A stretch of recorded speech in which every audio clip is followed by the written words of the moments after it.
Setting up my monitors over on the other devices. So today is August. There we go. Signing in here so I can keep track. There we go. So today is August 7th, 2026. It is currently 1:25 in the afternoon, and this is the second of three. This is the second of three study sessions today. So each one is 3 hours long, and the purpose of these study sessions is to encounter and to work with tools that are going to help in the academic process. In this instance, I am dealing with the skills of acquisition, which is the ability to capture information, and the ability to categorize information, and finally the ability to recall or reproduce the information. This stream is designed, or it's implemented along a line of theory, along of educational science that states that the best way to learn something, the best way to become proficient at a skill in the least amount of time and in the most effective way possible is to attempt to teach it. And so this stream, although I'm not necessarily teaching the Gregg shorthand theories, the mere fact that I am presenting them and I'm constantly updating my own knowledge and testing myself and checking against the computer, I am in a way going through the learning process. I'm engaged in the process of teaching, even almost like in a vicarious fashion. So with that being said, the three skills that I am working through are acquisition, the categorization, and finally the recollection. So the first two skills are really the area of my knowledge work right now, and those pertain to the areas of, as I said, capture. And in my particular instance, I am working on knowledge capture, primarily using Gregg Anniversary Shorthand. And what is shorthand? Shorthand, as you can see here on the screen, shorthand is it's a type of transcription tool by which you focus on the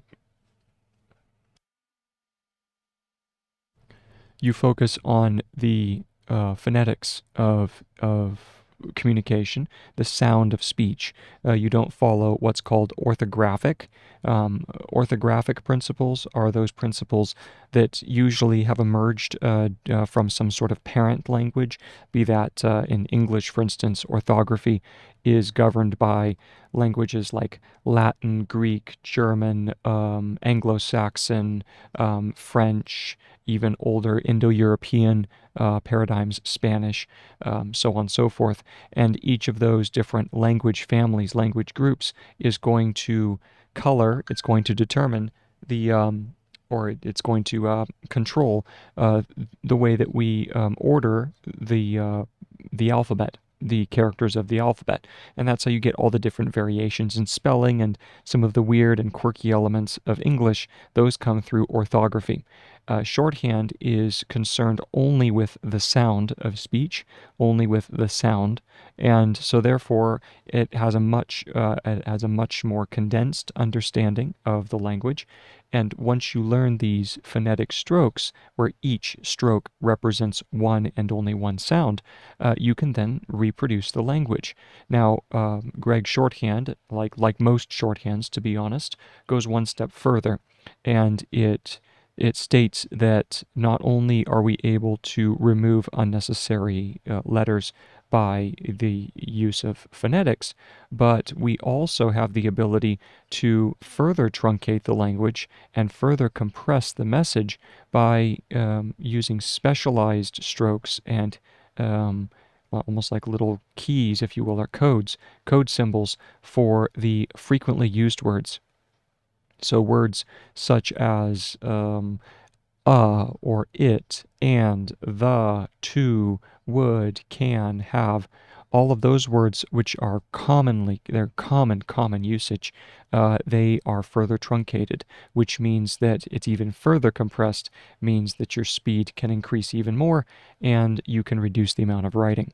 So back in the day, shorthand was absolutely essential to anyone who worked in a secretarial fashion, in the legal profession, as a journalist, and the reason for that was when you had a message that you needed to grab as quickly as possible, you couldn't rely on your brain. So you had to have a system that enabled you to quickly jot down the message that you heard, and then be able to, after the fact, you would then be able to turn it into an orthographic format for publication, for record keeping, so on and so forth.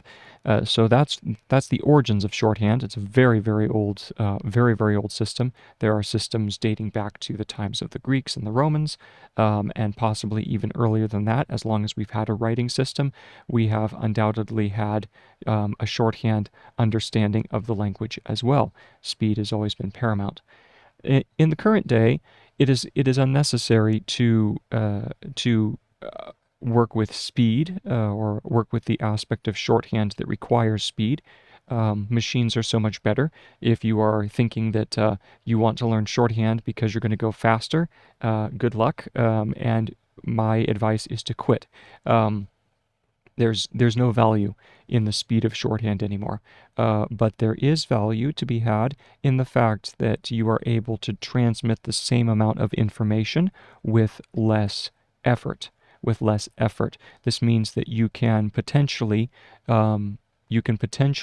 capture more information, be these thoughts, words from someone else, or just your own studies. You're able to capture more information with less hand strain, with less strain on the body. Ultimately, that's the key. And that's why I am why I am employing this system, so that longer sessions can be maintained, and more robust understandings of ideas can be upheld, and essentially, if you have ideas that are coming to you, you want to be able to capture them and jot them down as quickly as possible. Now, of course, you can speak into a phone, which then, of course, the ideas flow, or the ideas are captured as quickly as you can speak, or you can type on a computer and also have very reasonable speeds. However, there is something to be said for the use of the hand when it comes to the transmission of information, and it has to do with the fact that our brains are designed to have their multiprocessing, or their multiprocess machines. This means that, for instance, at the same time that I am speaking, right? If I were to be writing at the same time, the brain would be switching its attention back and forth between the hand and between what I'm saying, or between what I'm taking in, if I'm listening to a lecture. And the fact that your brain has to switch back and forth in this particular instance, most of the time, task switching it's not ideal. You don't want to task switch. However, when it comes to the learning process, and when you're trying to gain understanding, you can use this micro task switching to your advantage, because what it does is, if you have information coming in from the outside world, the fact that you are writing something, it produces something of a sticky quality to the information, where the information, it comes in, and not only is your brain attempting to construct the models based on what you're hearing, and it's updating your previous mental models, it is also in some way being stuck to your neuromuscular process. So the fact that you were moving your hand at the same time, your brain creates the associations between that hand movement and between the information. So what it does is it's locked in the brain just a little bit longer. The brain puts a little bit more weight on the information, and so therefore greater understanding is able to be attained. So that's essentially the idea. That's the argument for why handwriting can be useful. Not always, not always. I'm not saying that it's a panacea. Handwriting is not going to solve all your problems. You have a lot more problems than handwriting um, is able to meet.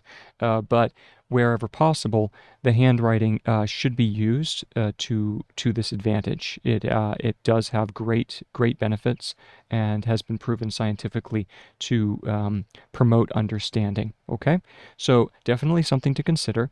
Now, I would recommend that unless you have your heart absolutely set on shorthand, that you think twice before considering taking up with the skill.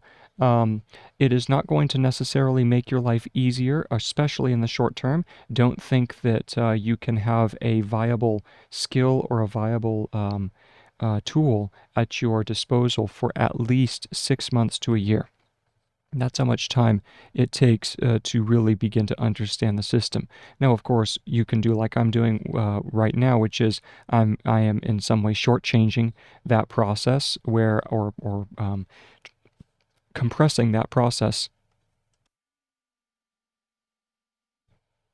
I am compressing the process to attempt to get it learned in the shortest amount of time possible. So there are ways, and there are tools and techniques in order to speed up the process. But short of that, of taking an absolute zeroed-in course, it's learning a new language, and in the same way that you would want to devote enough time to the study of American Sign Language or Morse code or Braille or any of the natural languages, Spanish, French, German, Russian, Japanese, any of those languages, they are going to require you to take dedicated time in order to update your mind, to create the mental models in order to make room for the new language. So that's just a word of caution about shorthand. It is like I said, it's not an easy process. It is not something for the faint of heart. And even though these videos are here for that reason, to demonstrate the process of shorthand, that hopefully help people be able to see how the strokes are being used, how you are supposed to reproduce the forms, and also that's why I created the website and it's available for use. Short of that, just be careful and know that it's not. It's it's a very specialized tool. It's a very specialized tool, and proceed with caution. Okay. The main reason for that is because I wouldn't want anyone to be discouraged. I wouldn't want anyone to think that, oh, here was this wonderful system that I could learn, and it was going to help me so much in my studies, or it was going to help me in university or something. It's not going to do that. It is going to help you with your understanding of language in general, and it will be an extremely valuable skill 1 to 2 years down the line. So just consider that in mind. And with that being said, that's essentially the argument for why I am using shorthand, or why I am studying shorthand. Um, and now the material that I'm using to practice my shorthand is also geared towards the academic process. And the book that I am using as my copywork it's a wonderful book by Sonke Ahrens, How to Take Smart Notes. It's linked down in the description below.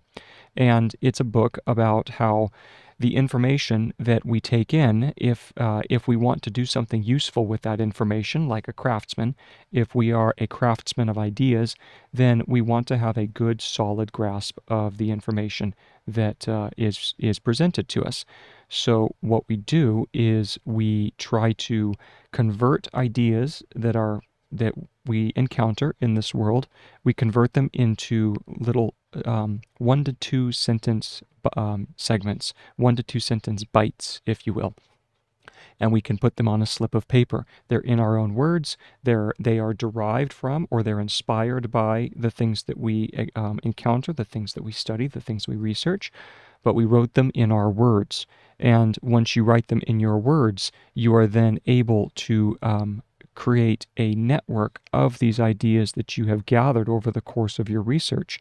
and you create some sort of specialized structure as far as the notes and the numbers and the linking abilities that these links then let you have the ability to create streams of thought that are emergent. They are bottom up. They are in a way evolutionarily developed, and they come to us over a period of time. And once you have developed an extensive enough stream of thought, you then harvest that stream of thought, right? All of these little thoughts that have built up over time, you harvest that grouping of notes, and then that group of notes is what you then use to create your outline for a book, an article, a YouTube video, and that's the way that information is thought of in this schema, in this category, according to Sonke Ahrens in How to Take Smart Notes. So, like I said, the academic process is can be boiled down to three basic traits or skills: the ability to acquire knowledge in an easy and good fashion, the ability to categorize information in a complete, rigorous, and useful fashion, and then finally the ability to recall. And recall can be something as simple as memory tools to be able to present information right away. It can be the actual presentation before people, being able to read a crowd, to be able to work with your environment. Those are all the elements tied into the act of recall. And so with that being said, let's go ahead and get started. I've been talking on long enough. What is this, about 15 minutes so far? So enough talking, and now it's time to actually get to scribbling. As one of my teachers in college said, you only learn by educating your pencil. So with that being said, let's go ahead and get into it. I'm just finishing up page 133 of How to Take Smart Notes by Sonke Ahrens, and there are 158 pages total. This is including the afterword and the index or the appendix. And we're currently going over the idea that brainstorming is not really necessary for the learning process or for the process of ideation, but instead it's the slow, gradual work, like I was just mentioning before, the slow, gradual work over months or years, or possibly even decades by the time we're done, of slow, steady progress with knowledge acquisition and knowledge categorization. The results of those two processes or those two applications of academic skills are what allow you to create interesting and useful topics for people. So you don't have to worry about brainstorming. You don't have to worry about thinking creatively. You don't have to worry about all of the different tools that are taught by productivity experts and by writing experts and learners and all that sort of stuff. You just put in the work. You slowly march towards the finish line. Okay, and so that's essentially what he's saying here. He is currently quoting, or he's advocating how using the iterative process and being slow and steady is also to be seen in the arts, not just in writing or in research. And for that, he is referencing Jacob Warren Getzels and Mihai Csikszentmihalyi. So with that being said, let's go ahead and just keep on copying away.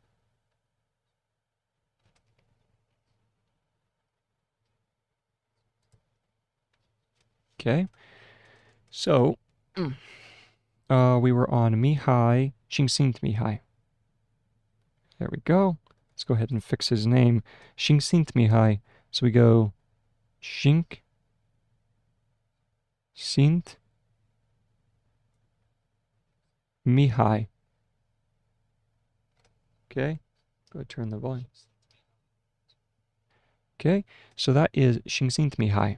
All right, and it's interesting. The Mihai ending is one that you don't normally see. It's Mihai, high.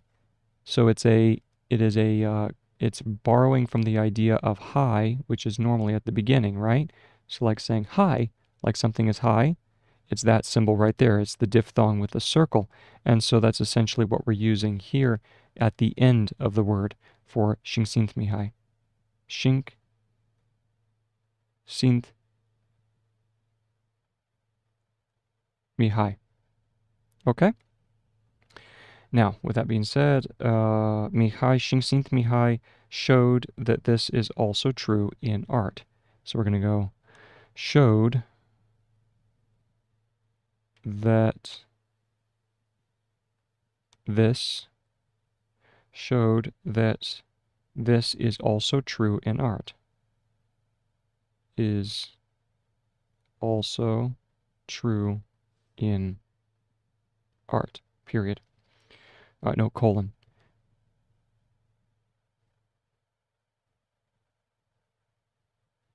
New, groundbreaking work is rarely created on a whim. New, groundbreaking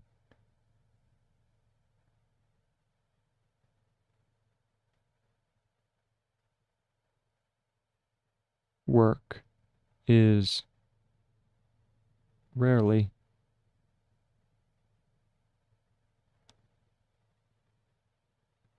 created.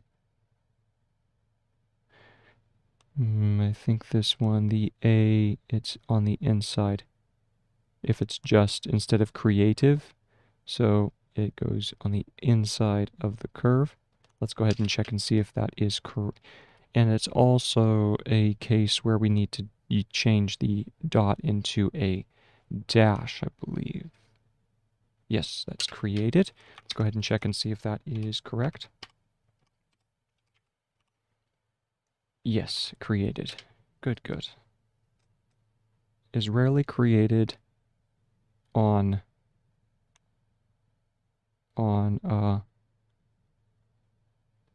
whim.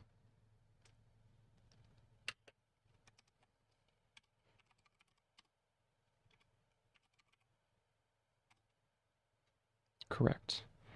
It curves over just a little bit more for whim.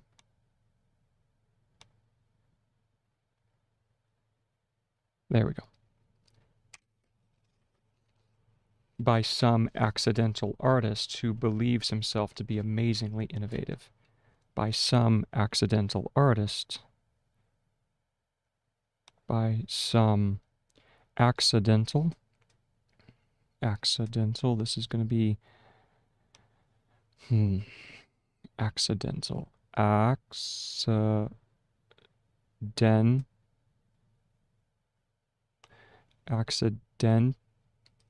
and then maybe a disjointed. Now that was accidentally.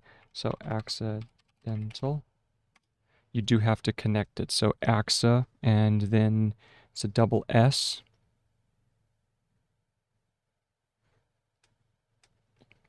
By some accidental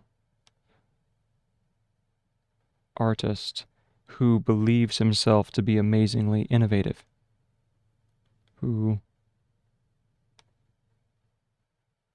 believes himself to be amazingly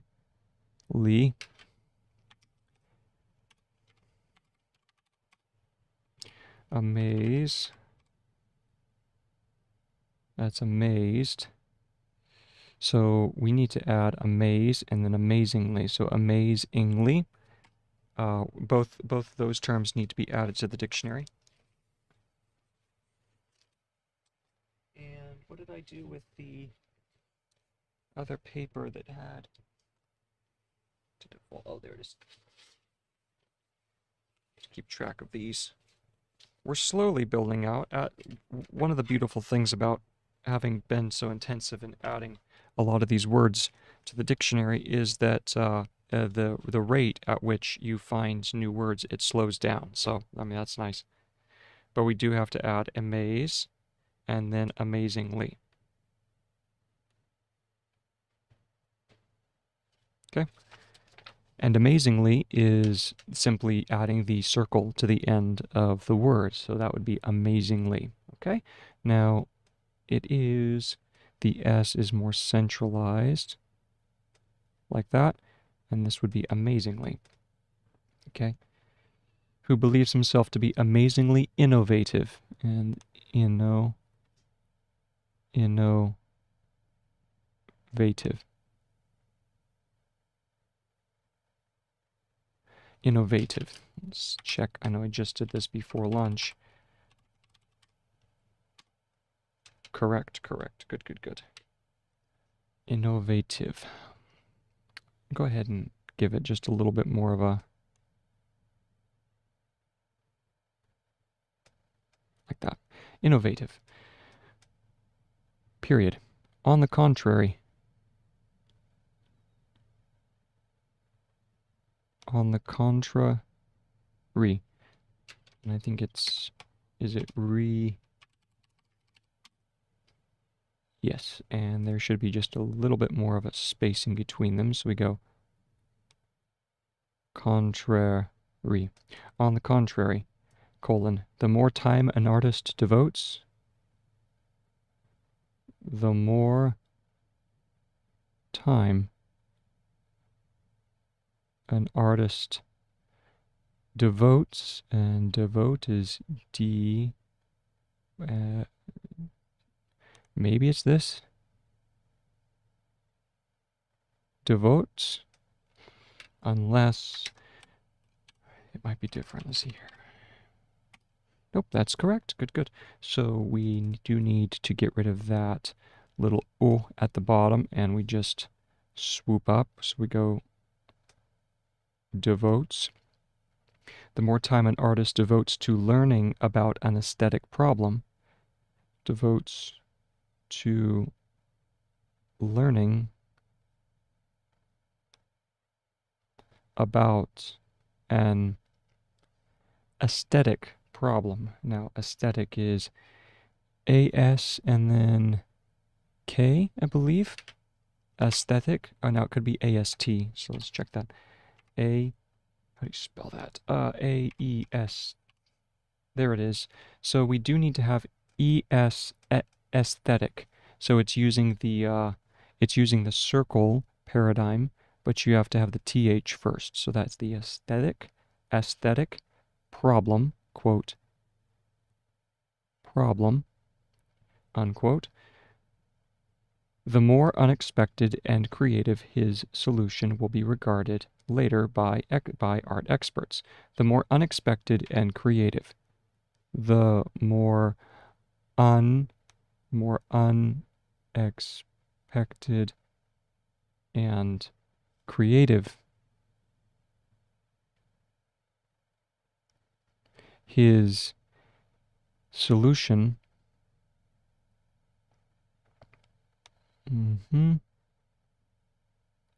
his solution will be regarded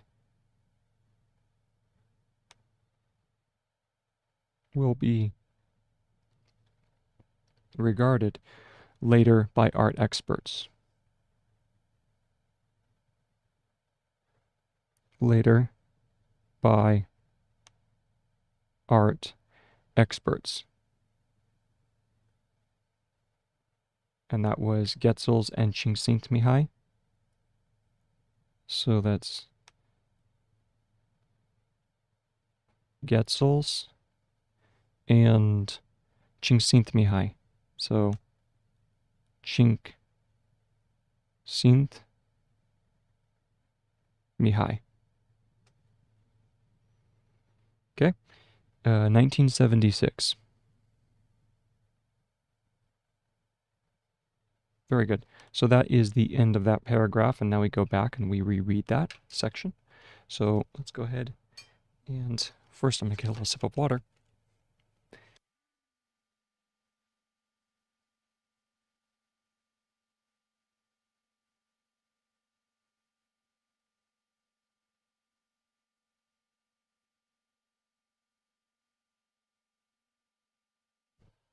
All right, so now we go back to the previous paragraph, zoom out, go over and we're checking for right here. It seems is the word, and no, we're looking for Jacob Getzels. So that one is going to be a little further down. In fact, it's probably on the other page. This was a much shorter paragraph, and I probably forgot to put a paragraph marker. Yes, there's Jacob. Warren Getzels is right there. So what I need to do is drop a paragraph marker just before the beginning of the paragraph, which is it's an arrow, and now we start. So let's grab the highlighter and we begin. So this is Jacob Warren Getzels and Mihai. It looks like it should be Mihaly, but it's Mihai. Mihai Csikszentmihalyi Mihai showed. I need to check showed just to see if I'm understanding that correctly. So that is show, and shown, and showed. Showed would definitely be something similar to that. So yes, that is showed. That this is also true in, this is true in art. No, no groundbreaking work is, no, what is that? Hold on, do I understand that? New. It's not no, that's new. New, groundbreaking work is rarely, and let me check rarely. Yep, is rarely created on a whim, but some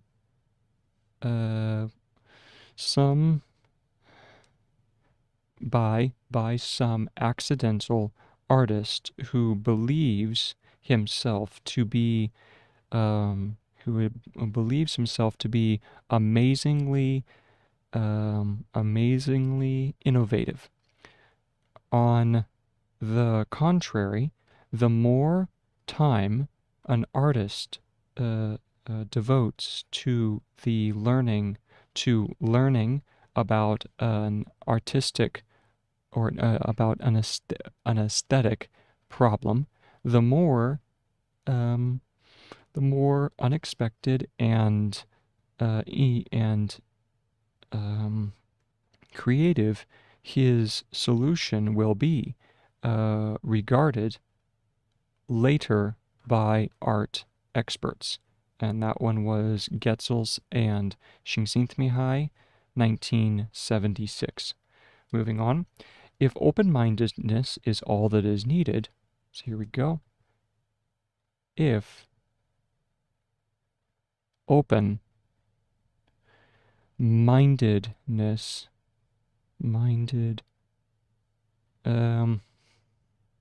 if open-mindedness, let's see, how would you do that? Maybe mindedness? Maybe that would be mindedness. Let's see. Minded. Okay, yeah, minded is an upward stroke, and mindedness would then simply be an NES added to that. So, yes, that's a good form. If open-mindedness is all that is needed, is all that is needed, comma, the best artists and scientists, the best artists and scientists were hobbyists. Hobby is going to be H-O, so this is H-O-B, and hobbyist, we might have a disjointed E at the base, or we could go like this. If we have hobbyist, the best would just be like this, an ST. So we might actually do that, where we go hobbyist, hobbyists, like that. Let's go ahead and check and see if that's a word in the dictionary. Hobby is not a word. Hobble is. So we'll need to add that to the listings. So we have to go hobby and then hobbyists. There we go. Hobbyist. Nice. Okay. So I am gonna do that where I just add the STS for hobbyists. Okay. Period. Jeremy Dean, who has written extensively on routines and rituals. So here we go. Jeremy Dean, comma, who has written extensively, who has written extensively, that is extensive, right? Nope. Extensive is ESTNSV. Extensively, who has written extensively on routines and rituals, on routines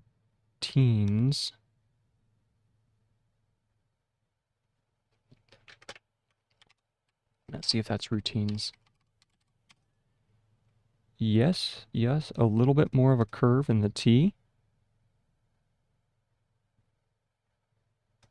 Routines and then rituals is going to be interesting. It's rich ools. Unless it's rituals. Let's see what Gregg decided. Gregg did decide to go with the ritual, so we don't go ritual, it's ritual as far as the way that it was encoded. So rituals. You know, what's interesting is that sometimes, especially in since this version of Gregg's shorthand is from an older era, you kind of get some idea of the way that the language was spoken and the emphasis put on different parts of the word. So, kind of interesting. Jeremy Dean, who has written extensively on routines and rituals, and suggests seeing old ways of thinking, seeing old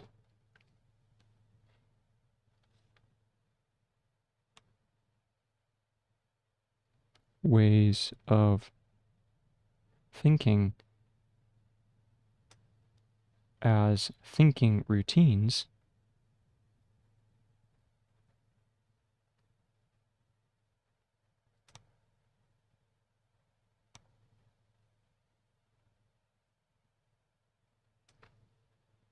comma, puts it well when he writes, puts it well when he writes that we cannot break, that we cannot break with a certain way of thinking, with a certain way of thinking, if we are not even aware, if we are not even aware. I think aware is aware, correct? You just put a dot in front of it.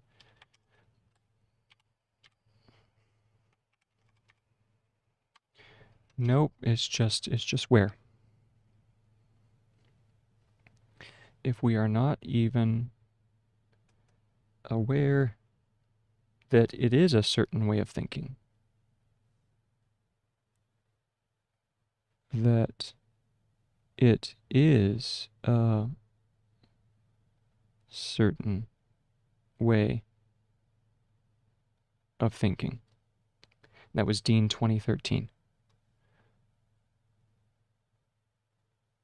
Dean 2013. Let's go ahead and go back and read over it. That was the end of a paragraph, so we'll go to our previous paragraph marker, and did I highlight it? Let's see.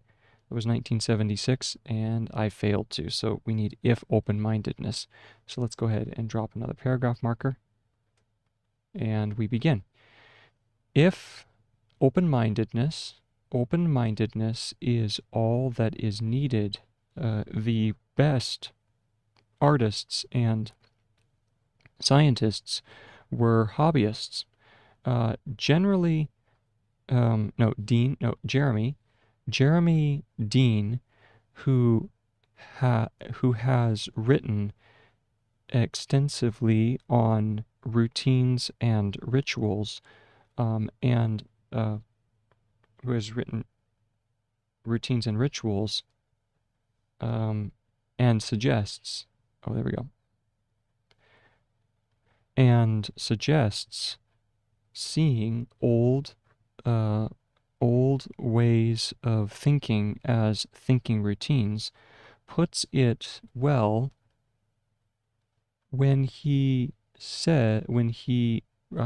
writes that we cannot break with a certain way of thinking if we are not, let's make the R just a little smaller. There we go.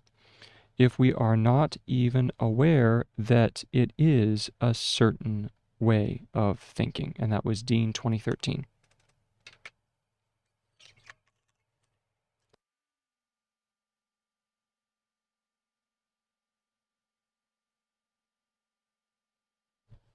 Moving on to 12.3, getting things done by following your interests. Moving on, so we're going to go ahead and drop a paragraph marker here, highlight it, and we continue. Getting 13.3, getting things done by following your interests, by following your interests. Is it interests for double S?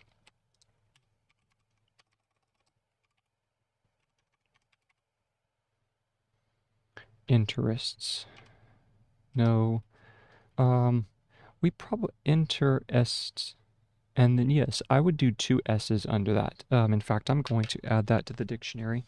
I'm going to add that to the dictionary.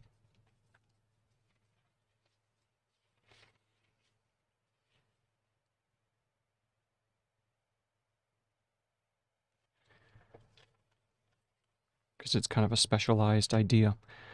Okay, and now we continue. It is not surprising that motivation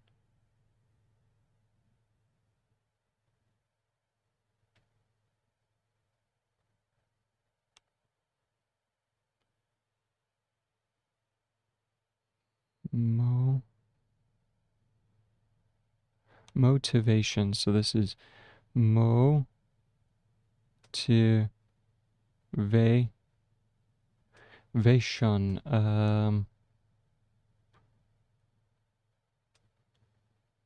motivation, is that it?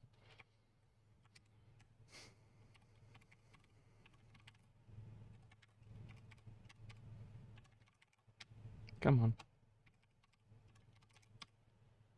Yep, that's it. Motivation. We need to move it up just a little higher on the lineup, so we go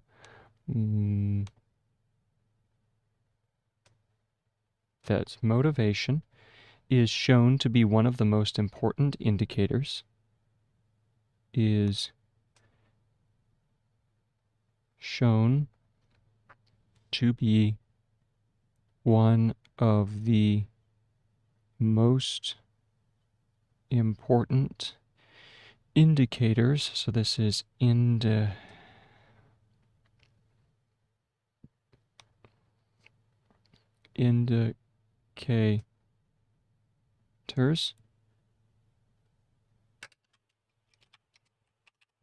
Let's check that. Yep, there's indicator.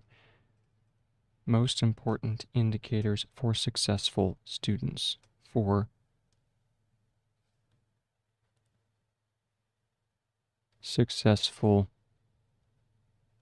students, comma, hyphen. Not to the feeling of being in control. Next to the feeling of being in control. Next to the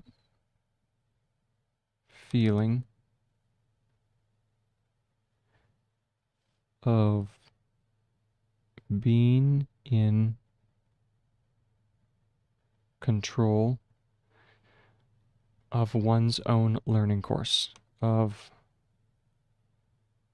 one's own learning course. When even highly intelligent students,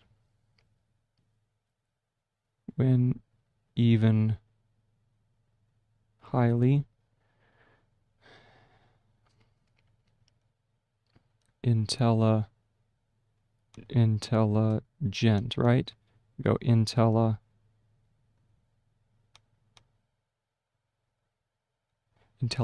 is that intelligent? Yep, that's it.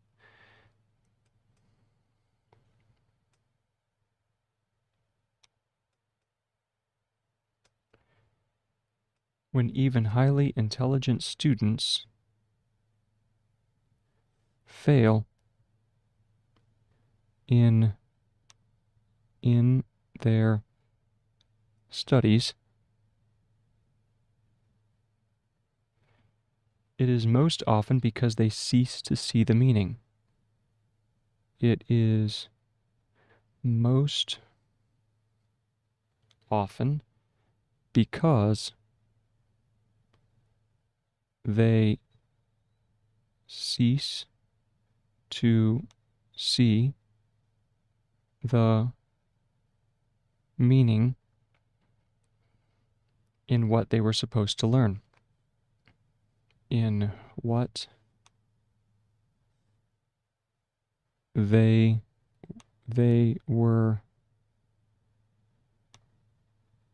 supposed to learn. And that's is that suppo? That does not look quite right. Well, let's look up suppose. So it's just SPO. SPO. They were supposed to learn. And that was Baldiff 2009. Konfitur Baldiff.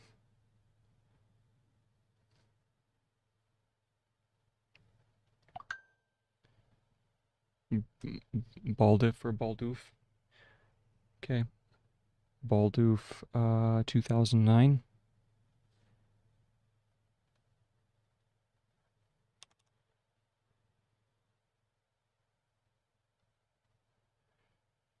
Comma.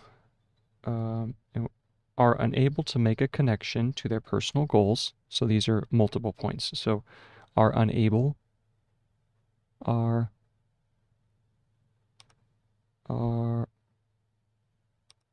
unable,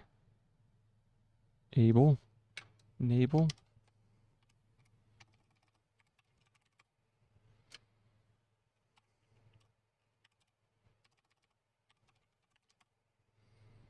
oh yeah, that's right, unable is just in B, are unable to make a connection to their personal goals, make a connection to their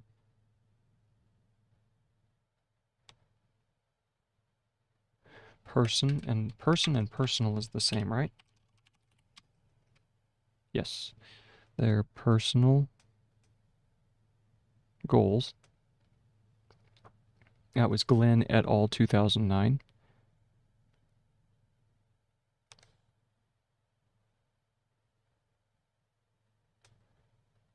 Glenn et al.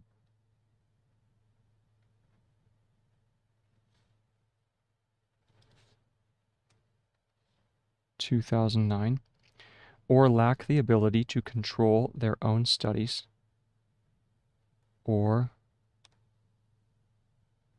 lack the ability to control their own studies autonomously. We'll have to do autonomously on the next line down. I need to go ahead and add another page. This is page 8. How to take smart notes. 13, page 8. Back up, pull it over here. Studies, and we need to look up autonomously. I know the first portion is autumn, but I don't know amusely. So it sounds like I'm talking about someone. I don't know amusely. Autonomously. Autonomously. Automate. So if we do autumn, and then acely, autonomously. Because autonomously is spelled, what's the ending there? M-O-U-S-L-Y. O-U-S-L-Y. So what we'll do is we'll do the first portion of autumn, and that's autumn at least, and now we need O-S-U. It would be O-U-S-ly. O-U-S-ly. And this gives us an idea: enormously, conspicuously, inconspicuously, promiscuously, curiously, autonomously.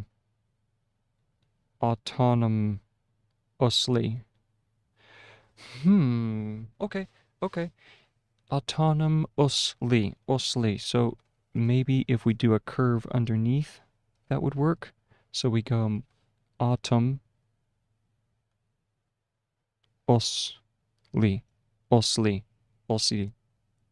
Yeah, and I will add that to the dictionary.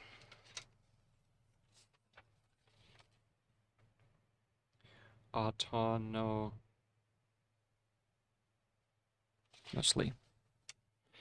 Okay. And on their own terms. So autonomously and on their own terms. And that was according to Reeve and Jan. So we have Reeve and Jan in 2006 and Reeve 2009.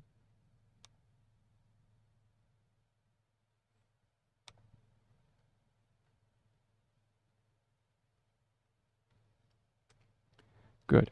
Let's go back and see. It is not surprising. Jump back up. Here we go.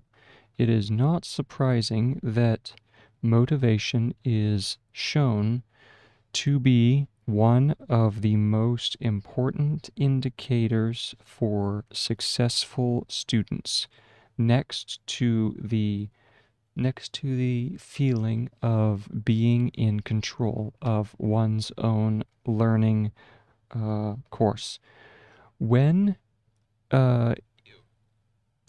when even highly intelligent students fail in their studies, it is most often because they cease to see the meaning in what they were supposed to learn. And that one was according to Banff 2009, or um, or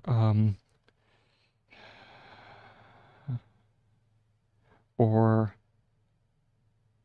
unable to make a connection to their to their personal goals, and that one was Glenn et al. 2009, or uh, or lack the ability to control their own studies autonomously and on their own terms. And that one was Reeve and Jan 2006 and Reeve 2009. Moving on. These findings are an important argument for academic freedom. These findings are an important argument for academic freedom.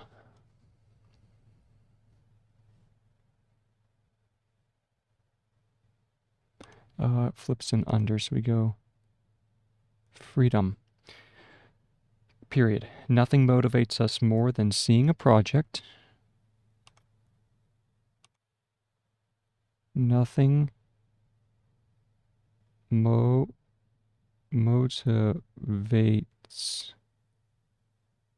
us like seeing a project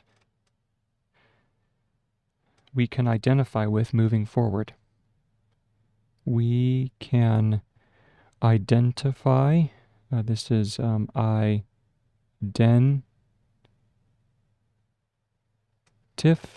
I think it's just identif, right? So we go identif, for identify.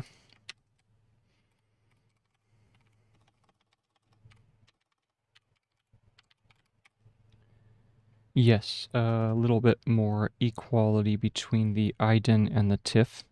So identify. We identify with moving forward. With moving. Oh, hold on. Curves the other way. Moving forward. Period. No, not period, comma. And nothing is more demotivating, and nothing is more demotivating, so we take the D and then motivating. Let's see if that is correct.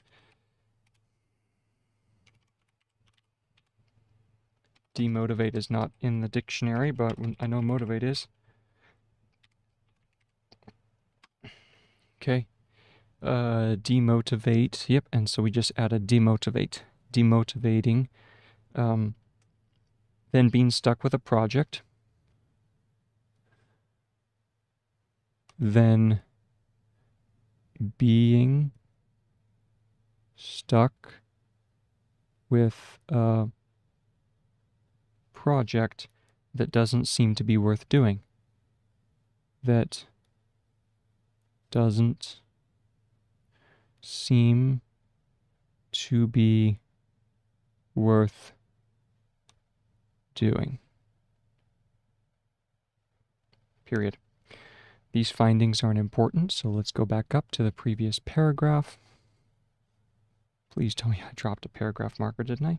No, I didn't. I'm getting bad about that, so I need to fix it. There we go. These findings are an important argument for academic freedom. Nothing motivates us like seeing a project we can identify with moving forward, and nothing is more demotivating than being stuck with a project that doesn't seem to be worth doing. End of paragraph, new paragraph marker. I'll grab a drink of water.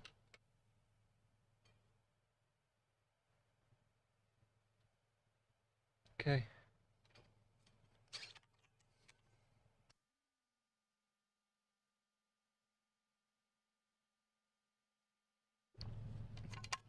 Okay. The risk of losing interest in what we do is high. Let's move down the line. Here we go.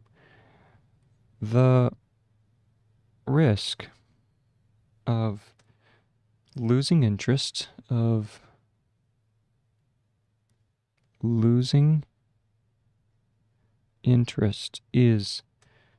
what we do, of losing interest in what we do is high when we decide up front. When we decide up front, is up front one word, right? Nope, two words. Up front on a long-term project. On a long-term project without much clue, and long-term is a hyphenated word, long-term project without much clue,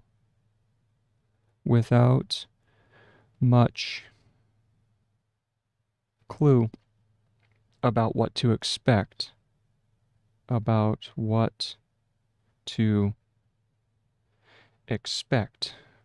We can mitigate is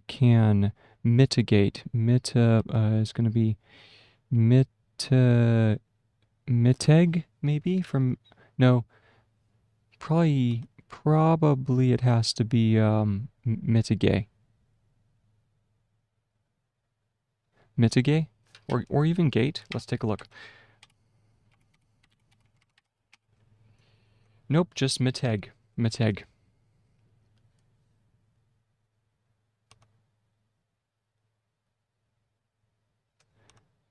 Smooth it out just a little bit, so we go mitigate. We can mitigate this risk,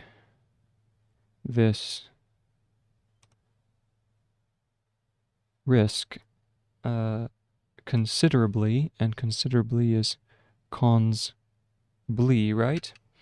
Let's take a look. Oh, if I could spell. Considerably is cons be. Okay, so we go ahead and put that in there. Considerably. We can mitigate this risk considerably by applying a flexible organization. Flexib is the word there, so we're going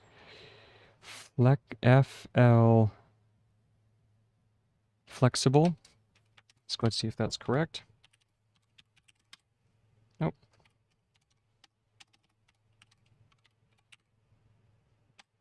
Yep. Applying a flexible organization. A flexible organization scheme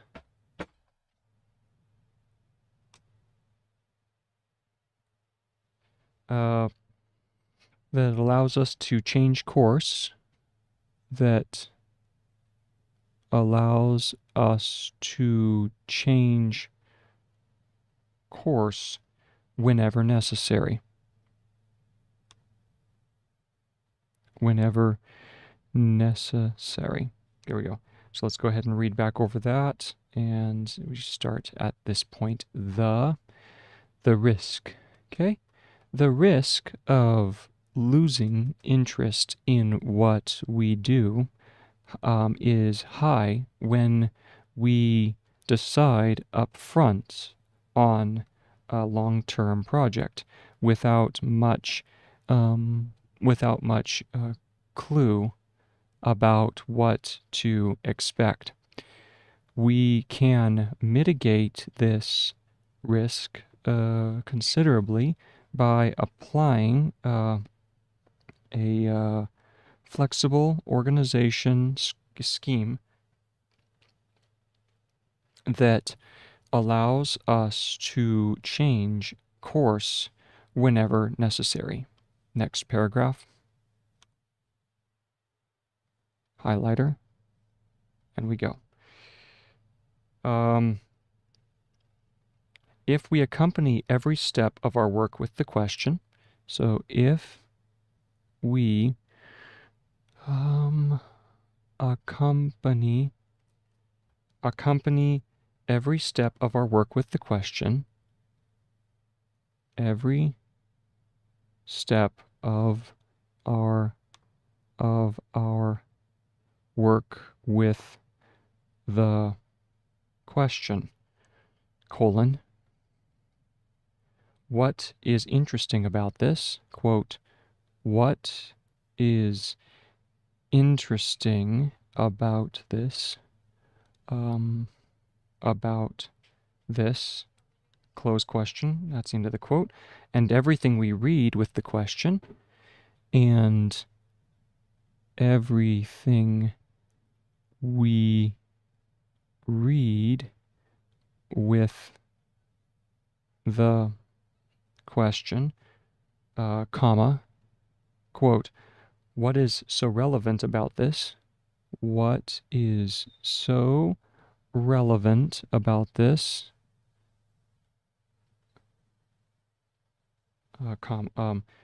That it is worth noting down. That it is worth noting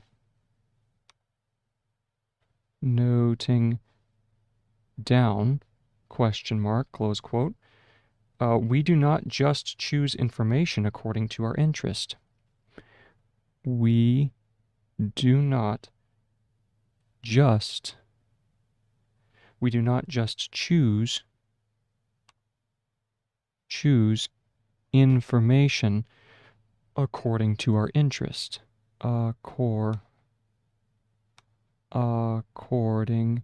to our interest. By elaborating on what we encounter, by elaborating on what we encounter, comma, we also discover aspects. We also discover aspects we did not know anything about. We did not, did not is a longer, did not know anything about. Did not know anything about, and therefore develop our interest, and therefore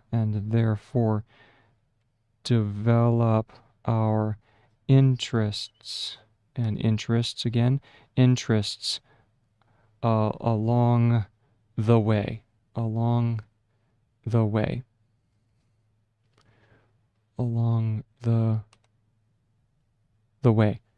period. It would be quite sad, it would be quite sad if we did not change our interests, if we did not change our interests during the research, during the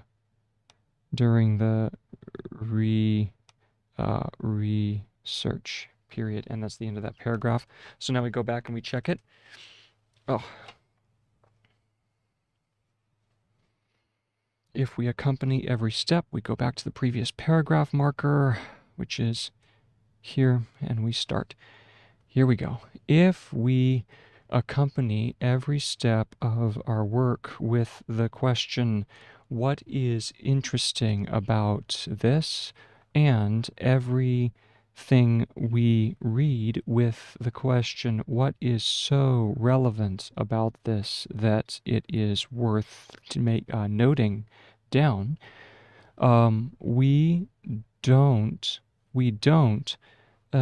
just choose information according to our interest, but elaborating on what we encounter, we also discover aspects we did not know anything about, and therefore develop our interests along the way. It would be quite sad if we did not change our interests during the research. Next paragraph. Here we go. The ability to change the direction of our work opportunistically. The ability to change the direction of our work opportunistically.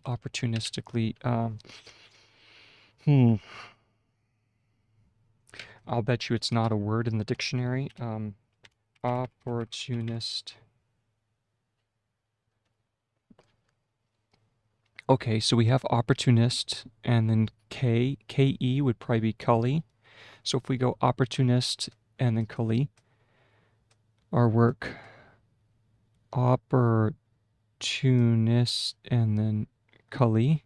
Let's see if that's correct. We have, is it K? Yeah, Cully. Yes, all of them are a disjointed K-E. So we have opportunist, Cully. Good. Opportunistically. And let's go ahead and, do we want to add that to the dictionary? Yes. Okay, I'm going to go ahead and add opportunistically. Opportunistically.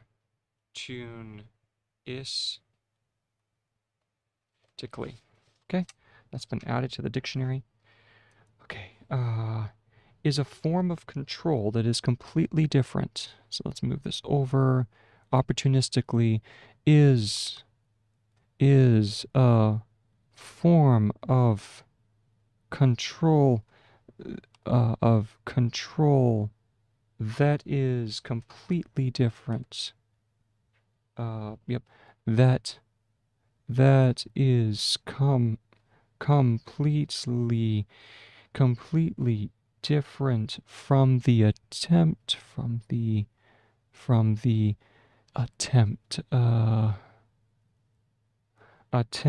to control the circumstances, the attempt to control the circumstances. Let's make sure that the S turns towards the beginning of the line of writing. Circumstance.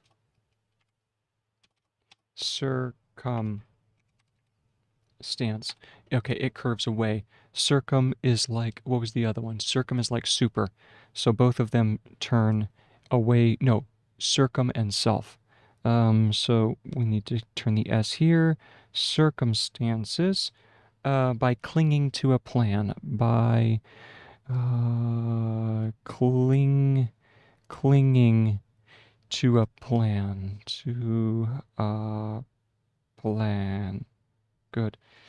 The beginning of the research project. The beginning of the research project that led to the discovery of DNA's structure, that led to the discovery of DNA's of the discovery of DNA's structure was the application for a grant. Was the application for a grant. That's AP, application. Application. Right? Let's see if that's correct. Yep. Yes. APL shun. Okay, very nice, very nice. Let's go ahead and do that here. Was the application for a grant. Grant. Okay. Period. The grant was not to discover DNA's structure. The grant was not to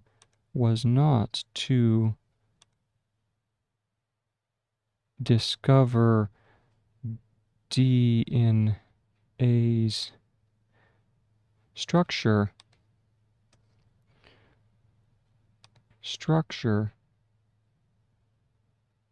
but find a treatment for cancer, comma, but find a treatment for cancer, but find a treatment, treat 'em, maybe? Let's see here. Treatment, just an M, no need for anything beyond that. So let's add that again. Let's clean this up. And treatment for cancer.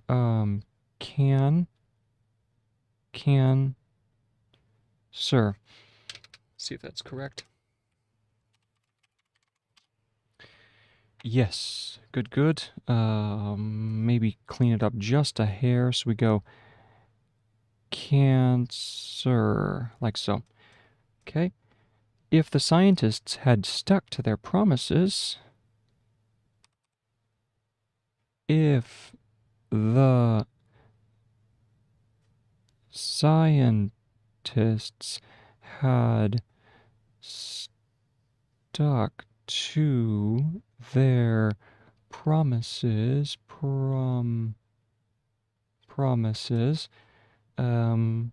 comma, not only would they probably have not only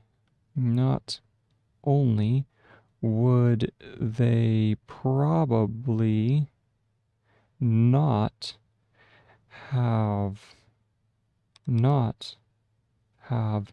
found a cure for cancer. Cure for, let me check, cure. Oh. Oh, cure is Q. That's good to know. So cure and Q are the same. A cure for cancer. A cure for cancer, comma, but what? But they definitely would not have discovered the structure of DNA. Not only, but they definitely would not have found, but they definitely definitely, right? Is that definitely?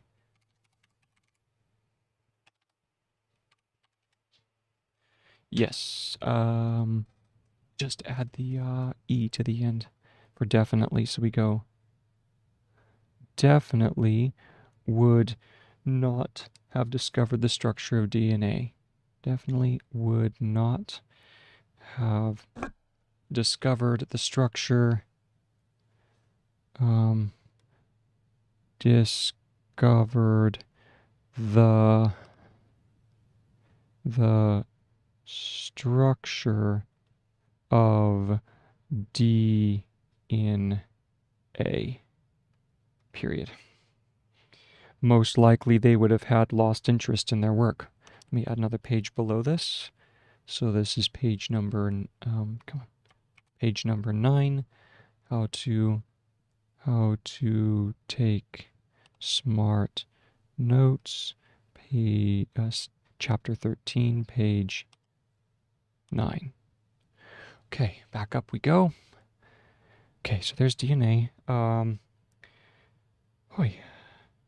Most likely they would have lost interest in their work.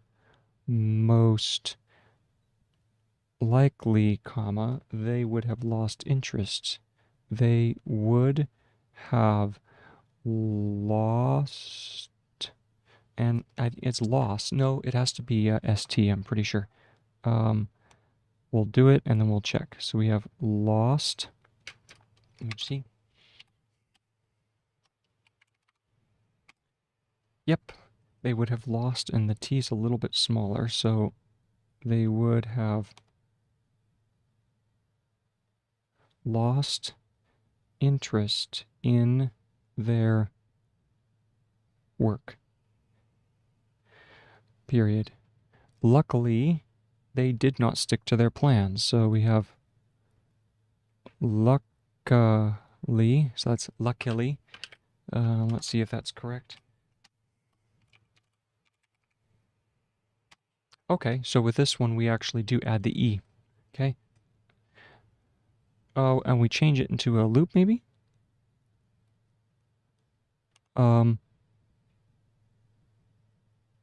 Luckily, yeah, we'll change it into a loop. So we go luckily, they did not stick to their plan. They did not stick to their plan, period. But comma, but followed their intuition and insight and interest. Did not stick to their plan, but followed their intuition and interest. Let me see if that's intuition. I think I've got intuition locked in now. Yep, pretty much. It doesn't swoop up quite that extremely, but it's close enough. Intuition and interest. Good. And took the most promising path to insight. So luckily they did not stick to their plan, but followed their intuition and interest, and took the most promising path, and took the most promising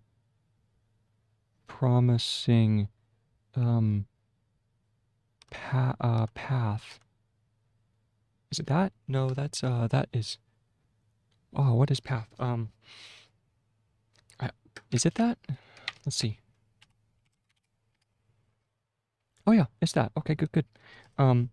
Took the most promising path to insight whenever one opened up. To insight whenever one opened up. Yep. So up here we go. Whenever one opened up. Opened up. Period. The actual research program the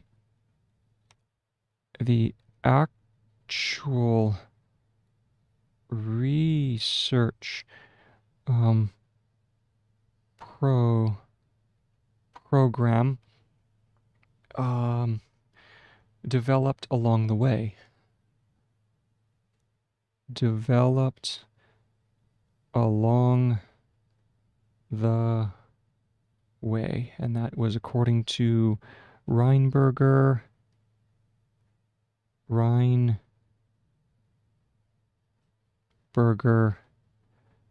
What year? 1997. 1997. Close that down. Period. One could say they finished the plan. One could say they finished the plan on what to do on what to do the moment they finished the whole project. What to do the moment they finished the whole project. Okay, good. That's the end of that paragraph, so now we'll go ahead and read through. Oi.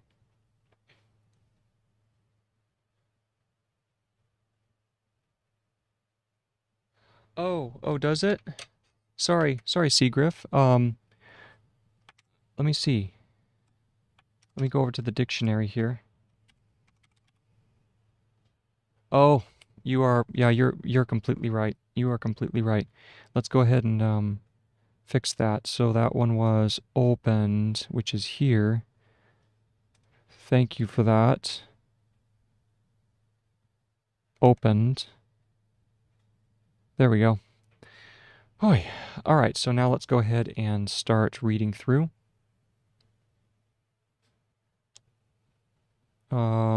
Let's go back to the paragraph marker, which is here. And the ability. Grab a quick sip of water.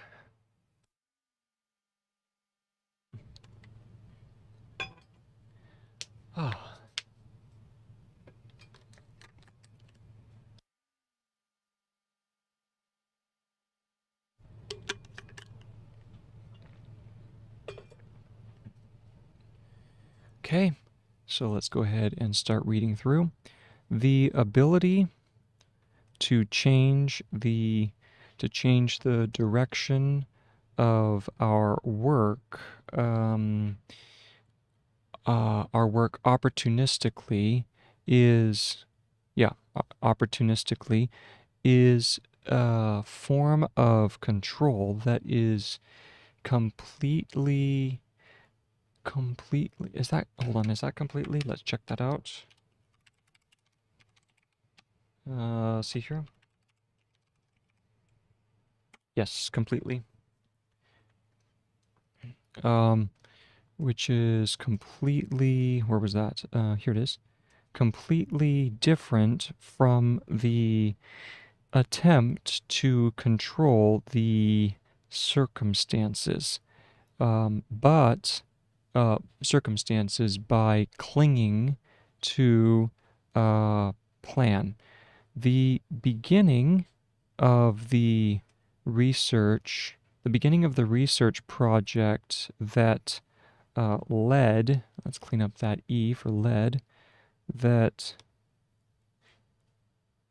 led to the discovery of DNA structure was the application for a grant.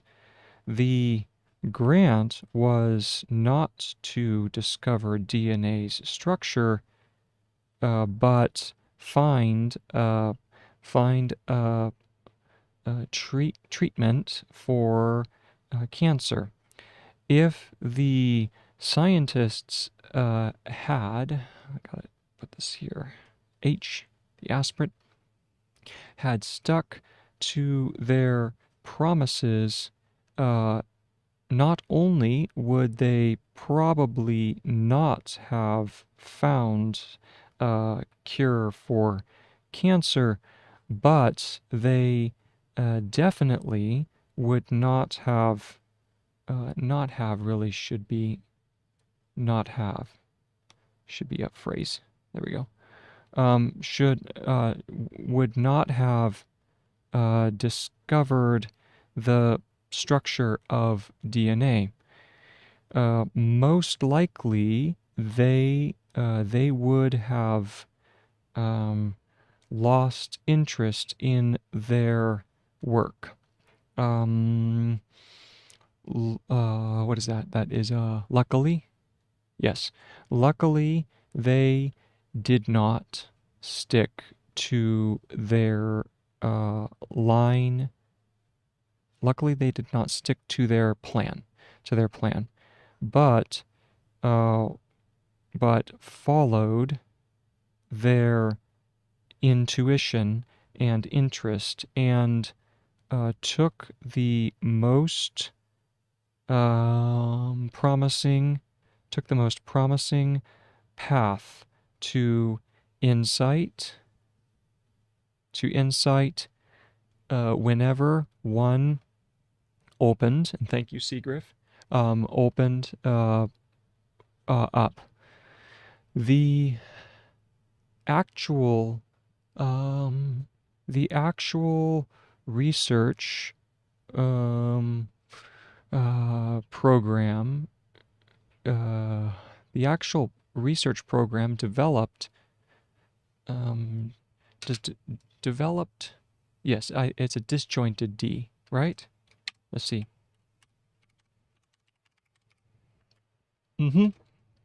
Okay. Research developed, and the L really should be a little longer. That almost looks like an R. So let's go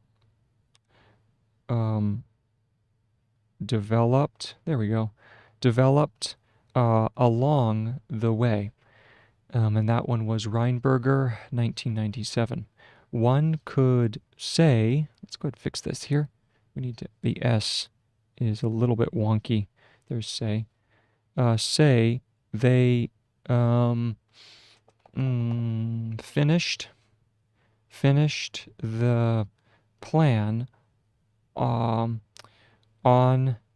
what to do the moment they finished the whole project. Okay. Wow.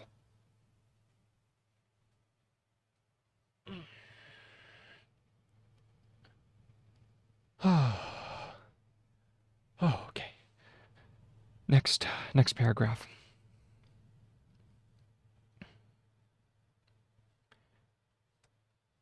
Here we go. Down the line.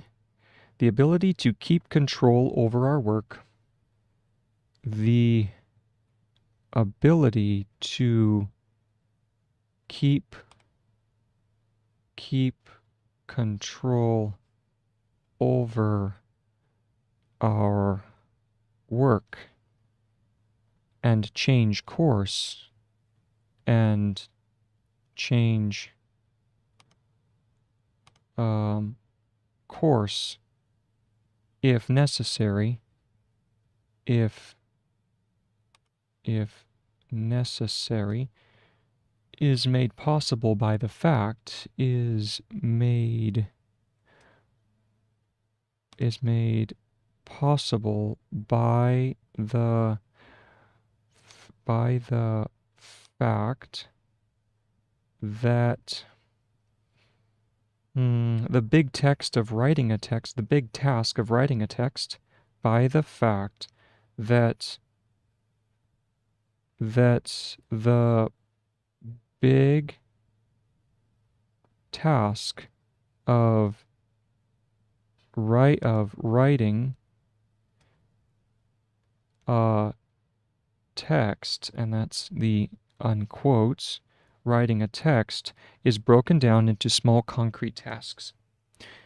Writing a text is broken down, is broken. Is that broken? Check that.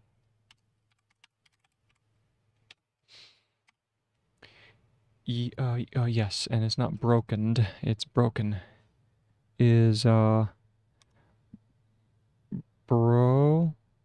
broken down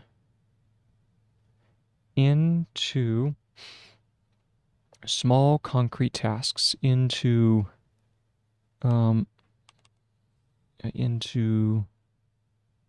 small concrete tasks, comma, which allows us practically,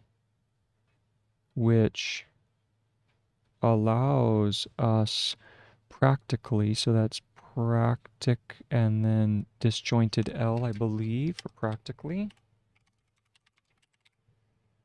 Nope, it's a disjointed KE.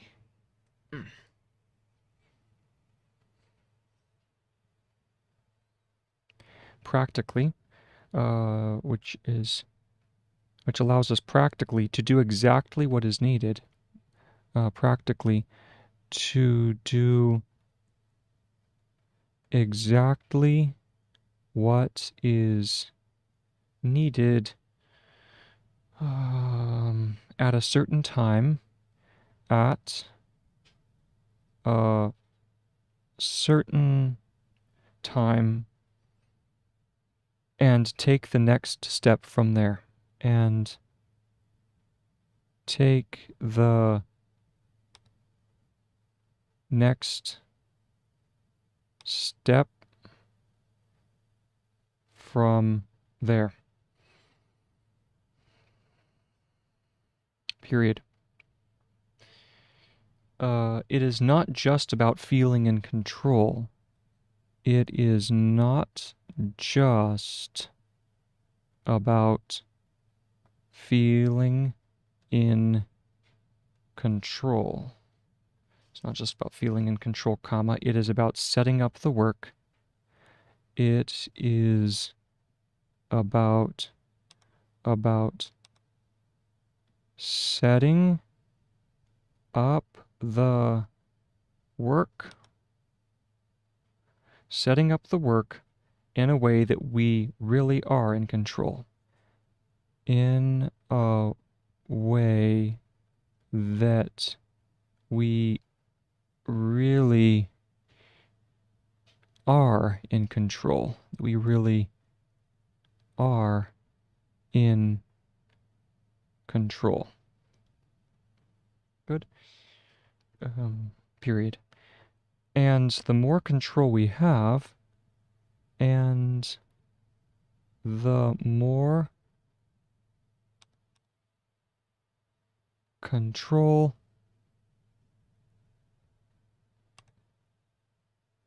we have to steer our work towards what we consider, we have to steer our work towards what we consider. Oh, curves the other way. Curves the other way. To what we consider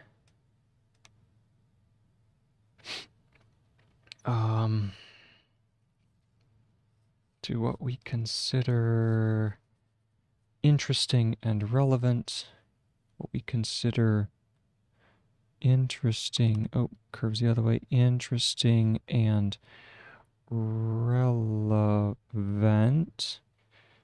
interesting and relevant, comma, the less willpower, the less willpower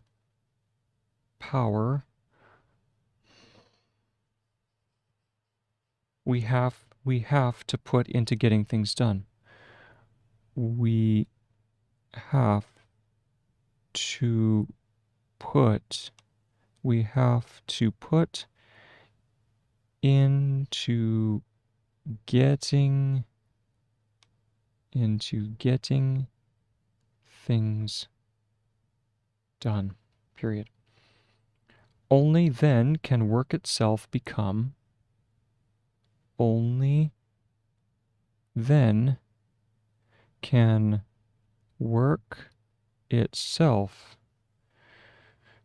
the source of motivation.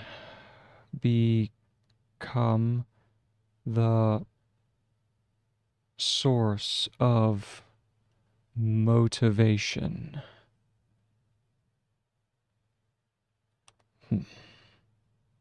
Motivation. Oi. Oh, okay. Comma, which is crucial to make it sustainable.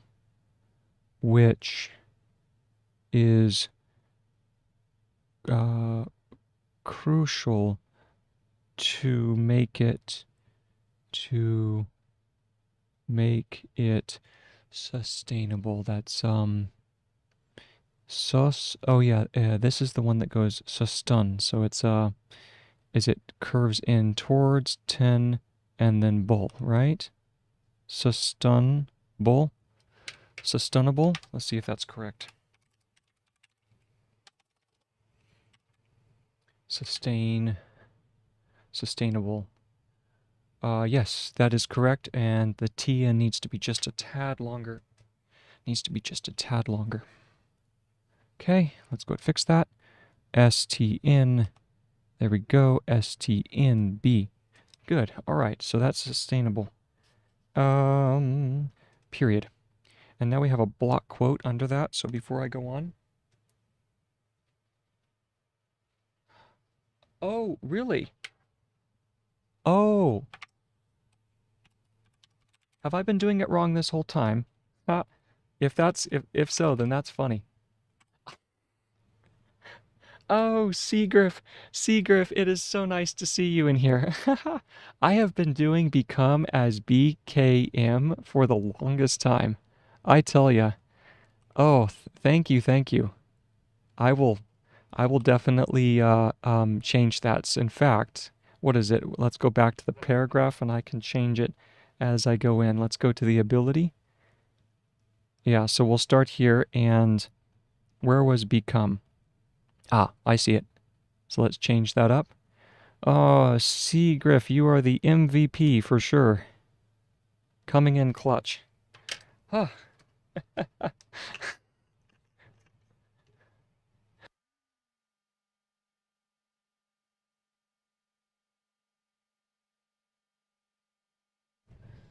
Okay. Okay, so now I'll go back through and I'll reread this. So we'll go back to the previous paragraph. I'm looking for the ability, and did I forget to drop a paragraph marker? I just forgot to highlight it. So there's our paragraph. Here we go. Let's begin. The ability to keep control of our work and change course if necessary is made possible by the fact that the big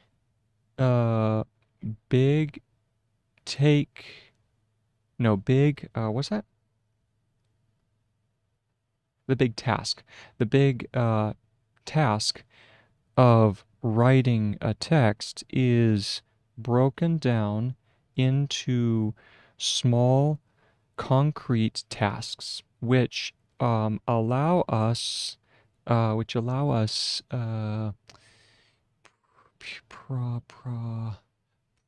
practically,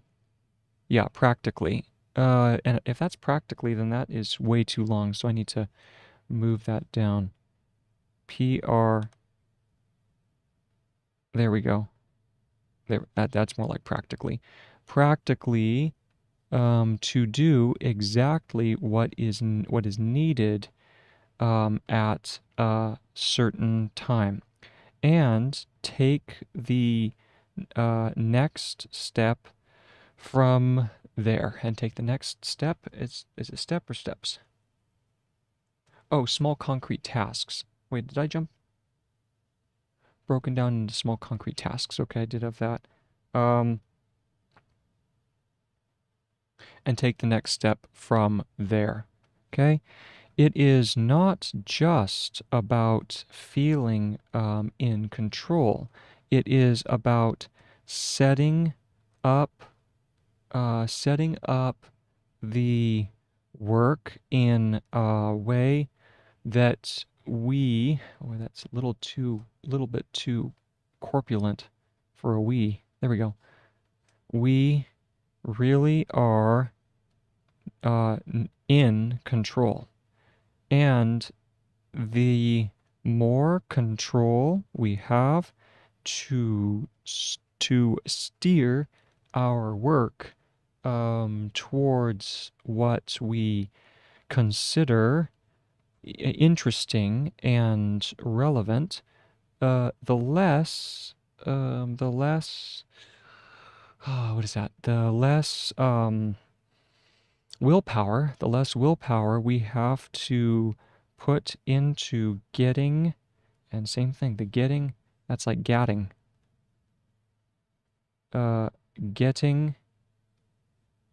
things done. Only then can work itself become, yep, okay, there's become the source. Let's go ahead and change source, the source of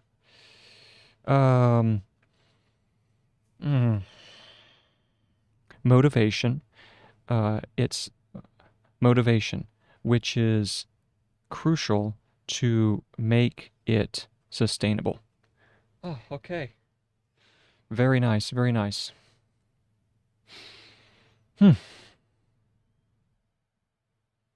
Wow. Oi, oi. Okay, so now we get to our block quote here. So let's go ahead and start drawing that up. Move down the page. Quote. So we're going to drop another paragraph marker, highlight, and we begin. Quote. When people experienced a sense of autonomy, when people experienced a sense of autonomy. Oh, this is the one. It's autumn and then E. Is it just automy? I think it might just be automy. Nope, it has to go autumn o me. Autumn o me. Autumn o me. With regard to choice, with regard to choice, comma, their energy for subsequent tasks, their energy, right? I think energy just requires energy. Oh, and it's not even necessary to have the E on the end. So we just go energy. Their energy for subsequent tasks, for subsequent. So that is going to be S at the beginning, and it's curved away, right? Oh, which way is it? It's I think it's curved with. If you go subsequent,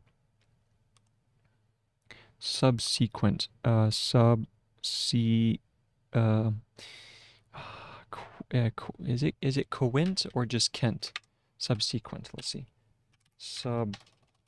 Subsequent. S. Okay, it's subseq for subsequent. Okay. So we go subsequent for subsequent tasks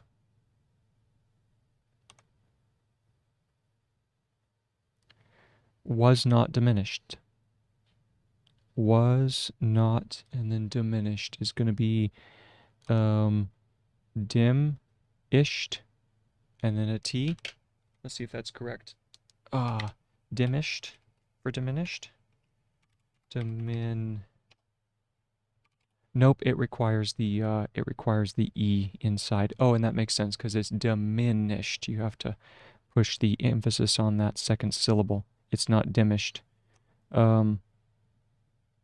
Swoop up, diminished, like so. And I guess it doesn't have to be quite that long, but that's okay. We'll call it flare. Was not diminished, period. An important question that deserved empirical attention. An important question that deserved is DS. Oh wait, no, what is this? Deserved.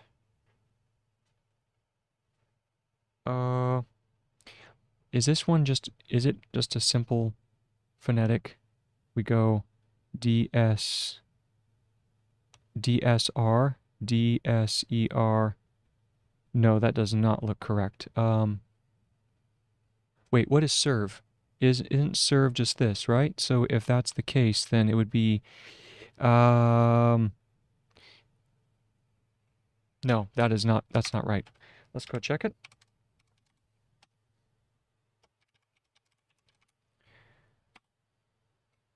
Well, I mean, it kind of technically is, just the S is turned the wrong way. So we need to go deservedly. So we go deserve and deserved. Now that, okay, hold on. That's deserved. Is deserve in the dictionary? I'm sure it is. Let's check that. Yes, okay, all right, so deserved, deserved, deservedly. Okay, good. All right. Oh, so that deserved, empirical. Oh boy, empirical. MPR and then a disjointed K is my guess. Let's see if that's correct. If we go M, maybe empirical, empirical. Let's see if that's correct. Empirical. A, look at that, wow, all right. That deserved empirical, and then attention. Attention is, attention is just tension, right? I think that's just, because that's tend, and then attention. Yes, good. So empirical attention concerns the potential for autonomous choice. All right, who's talking? You are using words that do not deserve to be said. Thanks, Muller. Thank you. I've pretty much exhausted Sonke Ahrens' vocabulary, but when he starts bringing in some of the other, researchers, man, my head begins to spin again. Empirical attention concerns the potential, so concerns is, no, that's not concerns. The other one's considers. Where's that concern? Let's see. No, wait. Concern. Concern is concern. So let's go ahead and fix that. Got it. So we go consens. Let's take a look. Concern. Beautiful. All right, so it concerns the potential. And then potential is potential. No, that would be potion. Potential. Is that no, potential would be and then an L? Nah, that doesn't look right, but let's go and check.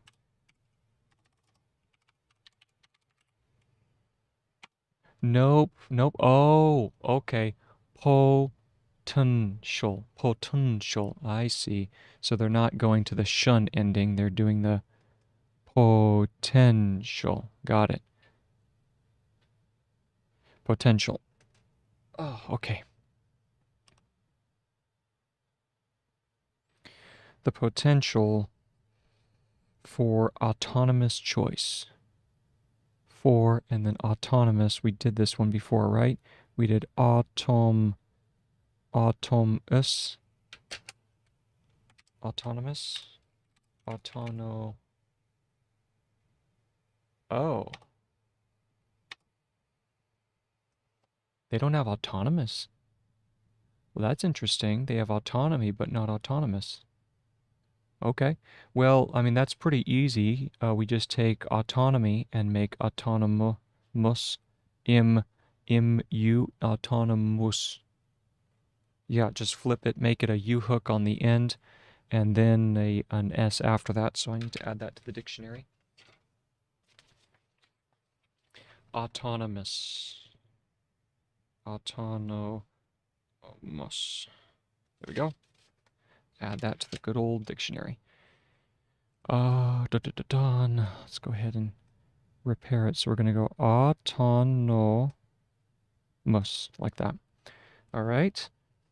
That will lead to autonomous choice to enhance people's motivation. To enhance. We're going to go, enhance is,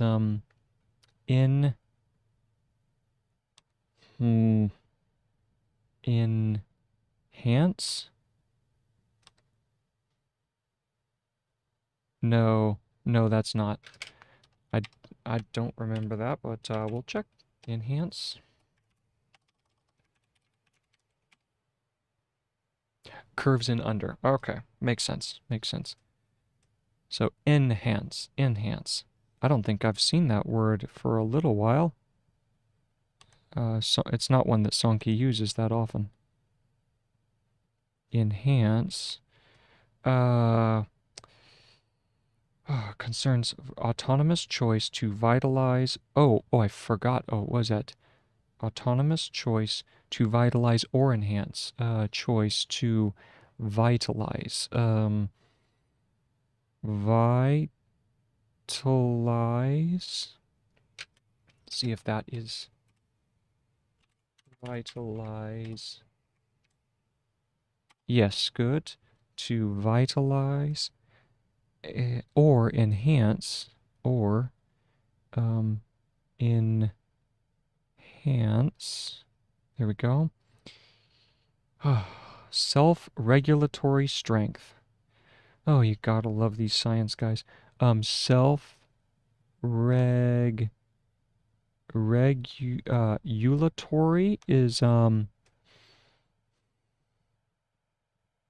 because that's reg, self-regu, and regulate, regulatory. Or is it maybe this? Let's see, regulatory. Regulation. Okay, there we go. So it's oo or e, oo or e. And and self turns away from the beginning of the line of writing. So we have s, self, and then oo or e. Okay. Self-regulatory. Oo or e. Self-regulatory. Strength for subsequent tasks.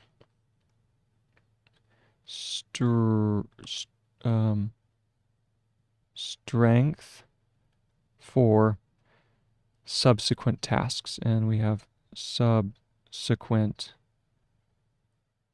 tasks, period. What, for example, let's move this down here. What, for example, comma, are the conditions that will lead, are the conditions that will, and I'm going to start that will, because that will lead autonomous choice, that will lead, scroll down, we need autonomous again. It's the word of the day, autonomous. Autonomous choice to enhance people's motivation, to enhance people's motivation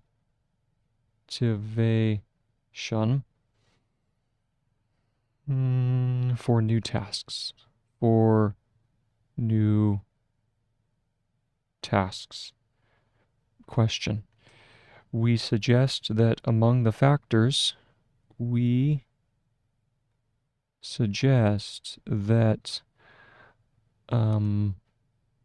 among the factors that are likely,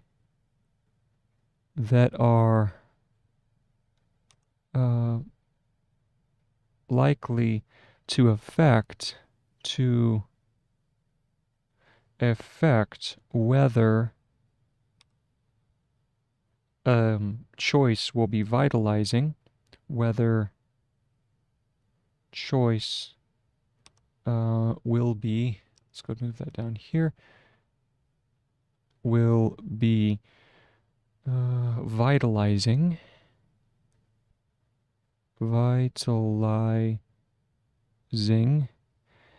is the nature of the options being provided to the person. Is the nature of the options. That's option, right? Options. Let's go ahead and check and see if that's correct. Oh, thank you, Seagriff.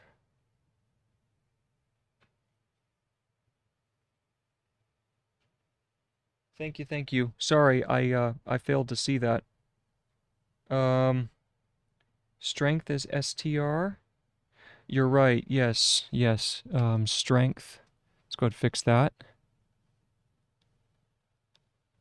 STR. Where was that? Strength. I can't see it now. Where was it? Strength. And what else? Okay. Strength is just STR. So where was that? Let's see here. People. Was it on the previous line? Strength, wasn't it? Yeah, okay, there we go. STR. So STR for strength. And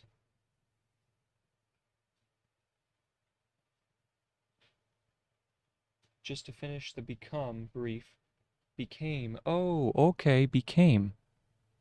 Did I do become again? I think I've got that ingrained. Oh, okay, BKA. Became. I see. All right, very nice.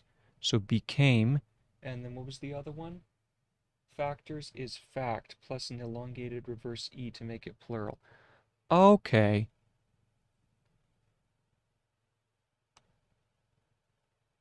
Really? Oh, factors. Oh, yes. The reverse are the factors, right? Yes. What did I do? Where's factors? Oh, yeah. Okay, there's factors. The first suggest. We suggest. Oh, okay. Facts. You're right. Let me go ahead and fix that. The facts of the options. We suggest that among the factors Beautiful. Let's go ahead and fix that. So we go factors. Yep, elongated because it's pluralized. Factors. And then what was the other one? Beautiful. Okay, thank you. And where was became? Oh, okay. So you're saying that became, because I don't think I used became, but just know that it's going to be the BKA. Got it. Okay. Beautiful. Thank you. Thank you so much. Um, so let's continue. We're almost done with this. We'll be vitalizing is the nature of the options being provided to the person. The nature of the options being provided to the person. And options, let me check option. Option. Yep, option, and there's really no need for the O on the bottom, so we just go OP and then shun options. Being provided to the person. Being provided is provided,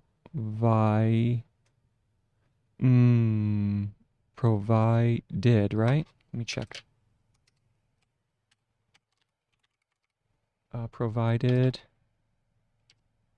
Yeah, I mean, there's really no. Yeah, there provide.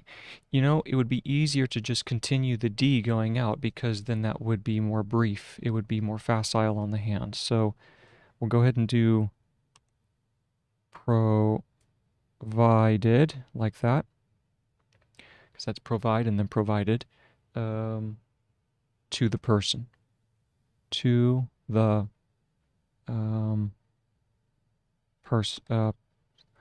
person, right? Because let me check that. Yes, person. Good. Period. If a person is offered choice among options, if a person is offered O, is it OFR, or is it just OF for offer? Can't remember. It's just OF, that's right. Is offered, and then probably join oft. No, that would be oft, so we have to keep the brief form, we have to keep it disjointed. So we have offered choice among options, and we go choice among options that he or she does not value, that he or she does not value, does not, value is just VL, good, does not value, that are trivial or irrelevant, that are, trivial, TR trivial, is that trivial, or, and then irrelevant, this is the one where I think we just add an E, right? Irrelevant. Let me check that. So I need to check trivial. Yep, you've got to add the, because it's trivial. So we have to have the trivial with the dot, and then irrelevant. Irrelevant. Yep, just the E in front.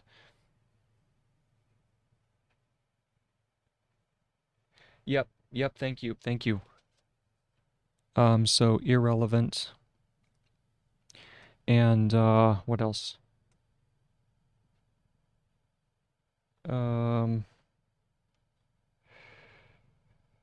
Comma. The choice is unlikely to be vitalizing. Let me add another page below, so we'll save. This is page number 10. How to take smart notes, page 13. No, chapter 13, page 10. Zoom back up. And I need to go ahead and fix this here. Irrelevant. Good. Let's see here. The choice is unlikely to be vitalizing, comma. The choice is unlikely. Make sure that it's not a U in. Unlikely. Good. To be. It is unlikely to be vitalizing. To be come on. Vitalizing. Okay. And maybe depleting. Oh, thank you. Another word. And maybe maybe depleting. So this is D-P-L-E-T-ing.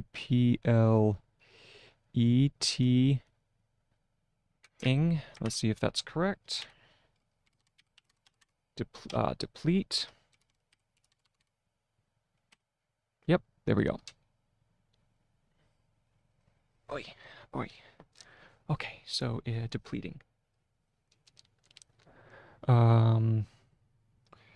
Maybe depleting, comma, even if there is no subtle pressure. Even if there is no, and then subtle is here, so this is subtle pressure, I believe, right? Pressure, even if there is no subtle pressure. Yes, pressure. And that needs to be a little bit more rounded. A little bit rounder. There we go. Pressure. Certain subtle pressure toward a particular option. Toward a part, hold on, that is oh, I'm confusing these. Particular and pattern. I think, oh yeah, because pattern is just, it takes particular and just turns it into a TN. So particular, come on, is going to be just a straight pat. There we go. Particular, toward a particular, and then option. O-P-T, and then shun. Good. On the other hand, having autonomous choice, so on the other hand,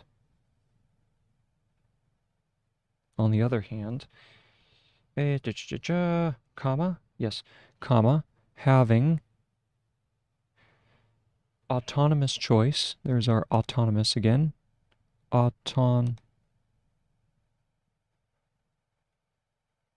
autonomous choice among options,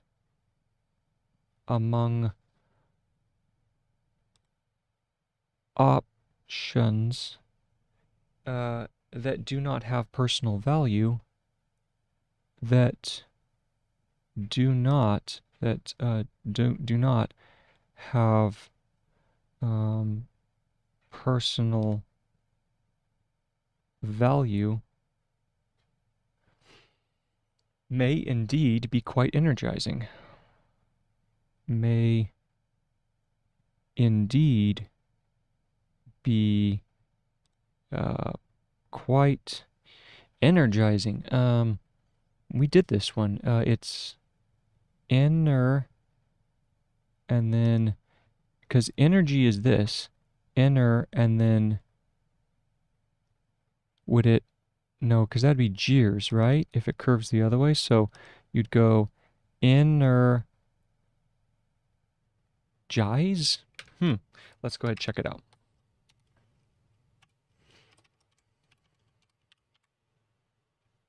Oh, no, it does curve the other way. Okay, okay. Yeah. Energize.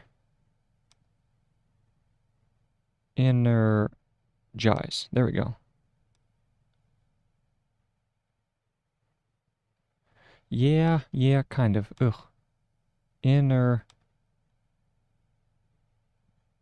Come on. The hand does not want to work right now. Come on. Wake up, wake up. Energize. There we go. Energizing. All right. Moeller, I never want to see you again. Thank you very much for your service. Moeller, 2006, page 1034. Oh, good grief. How many pages of that stuff did you write, my friend? Here we go. Moeller.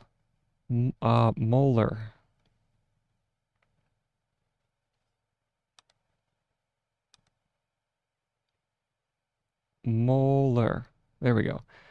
2006, page 1034. So 2006, page 1034. Hoy, okay, now I have to go back and read that thing. Oh, okay. Got it. Let's go ahead and drop a paragraph marker so we don't have to do that when we come back. And boom, there we go. Let's go back and read that whole kit and caboodle. Okay, here we go. Highlighter, ready. When people experienced a sense of autonomy with, let's close that circle of the with already to wait, autonomy with already with regard. There we go. It's not with already. I need to straighten that R out so that it doesn't look like it's an O. With regard to choice, their energy for subsequent tasks was not what's that? Was not diminished. An important question that deserved empirical attention concerns the potential for autonomous choice to vitalize or enhance self-regulatory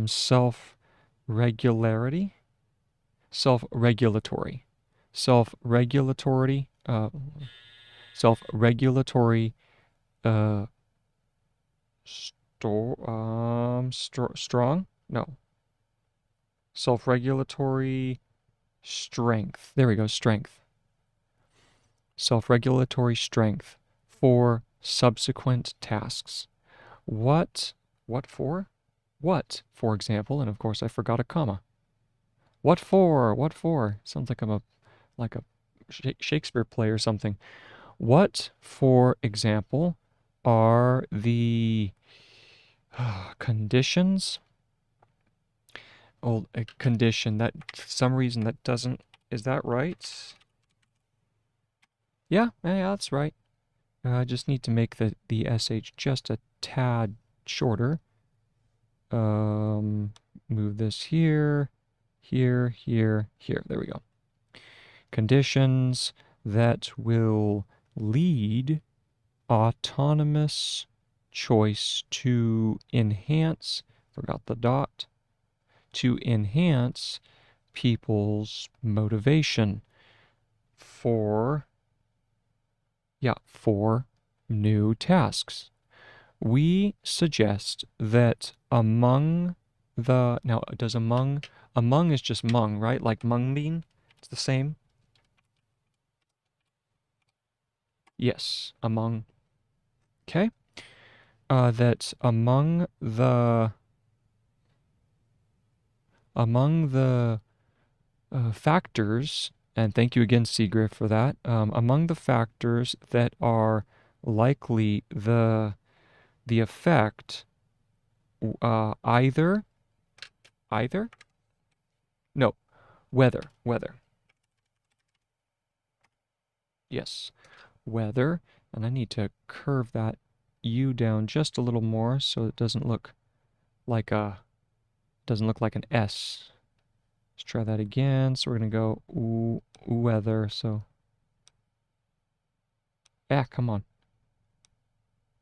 Whether. Wake up. There we go. Whether choice will be vitalizing is the nature of the options being provided to the person.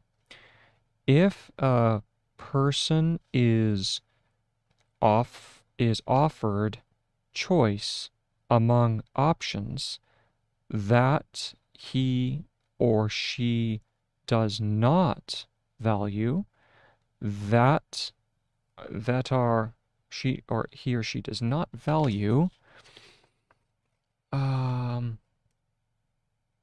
that are trivial or irrelevant, so it's giving different options, that they do not value, that are trivial or irrelevant, the choice is unlikely to be vitalizing and maybe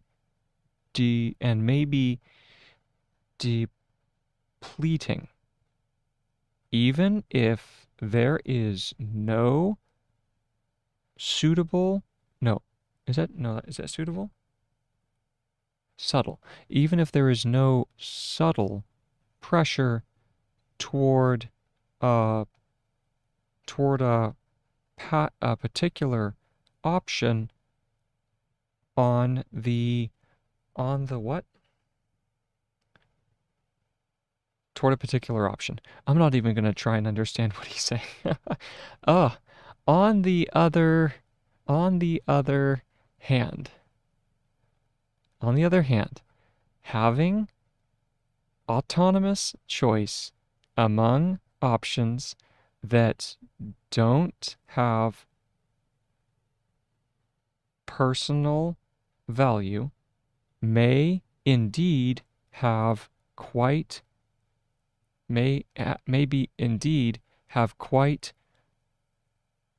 energizing. Maybe what? On the other hand, having autonomous choice among options that do not have personal value may indeed be quite energizing. I have no idea what Muller just said. It sounded like he just said 3 different things at the exact same time, and I have no way, I don't know what he's saying. I honestly have no idea what he's saying. So I'm going to ignore it because, he's not Sonke Ahrens, so I don't really have to pay too much attention. I think what he's saying is, let's see, when people experienced a sense of autonomy with regard to the choice, their energy for subsequent tasks was not diminished. Okay, so that sentence makes sense. Their energy, if they felt like they had autonomy, then they had energy for future tasks. But then it says, an important question that deserved empirical attention concerns the potential for autonomous choice to vitalize or enhance self-regulatory strength for subsequent tasks. He just said the same thing. So he's saying an important question that deserves our attention is essentially the very observation he just made. People don't lose energy if they have autonomy. Okay, What, for example, are the conditions that will lead autonomous choice to enhance people's motivation for new tasks? So what are those conditions? We suggest that among the factors that are likely to affect whether choice will be vitalizing, we suggest that among the factors that are likely to affect whether choice will be vitalizing is the nature of the options being provided to the person. Okay, so he's saying that there are certain categories of options that are going to prove to be vitalizing and those that may not. And so now he says, if a person is offered choice among options that he or she does not value, that are trivial or irrelevant, the choice is unlikely to be vitalizing. Well, I mean, that's just about the most academic way of saying common sense, right? If you don't value something, you're not going to get energy from it. Boom, kind of simple. Like, I'm not going to get any energy from eating hay. Uh, you know, a horse gets energy from hay because they have the means of value production. They can derive value. Their bodies can derive value. I can't derive value from hay, so therefore it's not going to be vitalizing. And in fact, it may be depleting, even if there is no subtle pressure toward a particular option. Obviously, if I don't value something, it's not going to be vitalizing. Moeller, you're kind of stating the obvious. Ah, oh man. Moeller, come on. Why are you stating? Sometimes in these quotes, the academics that he has mentioned, I'm just like, I look at what they're saying and I think to myself, are you serious? Can't you just say it one way and then you're done? But I guess you have to fill a book, or it could be maybe they were like me at the beginning of these streams where they're trying to present the idea in multiple different ways to kind of convince themselves of the truth of it. I have no way of knowing. Anyway, on the other hand, having autonomous choice among options that do have personal value may indeed be may indeed be quite energizing. Okay, yes. Thank you, Moeller. Thank you for your good insights. You deserve a gold star. But please use vocabulary that is a little bit more normal next time, okay? Ah, you are you are so right, Seagriff. Oh man, I mean every option to get some more vocabulary is a good thing. But oh, st- it's just funny, every once in a while you just have to laugh. But now we go back to Sonke Ahrens, and I mean Sonke Ahrens himself he does have quite an extensive vocabulary, but like I said, I've exhausted his vocabulary, and so he's easier for me. Um, Organizing the work so we can steer our projects. So organizing is the next word. And I think, isn't that just organing? Let's take a look. Organize. Yep, it is. Organizing. Okay. So organizing the work so we can steer our projects. Organizing the work so that and we can really should be a phrase I use more often. So that we can steer our projects and steer our projects in the most promising direction, in the most promising direction. There we go. Not only allows us to stay focused, not only allows us to stay focused, to stay focused for longer,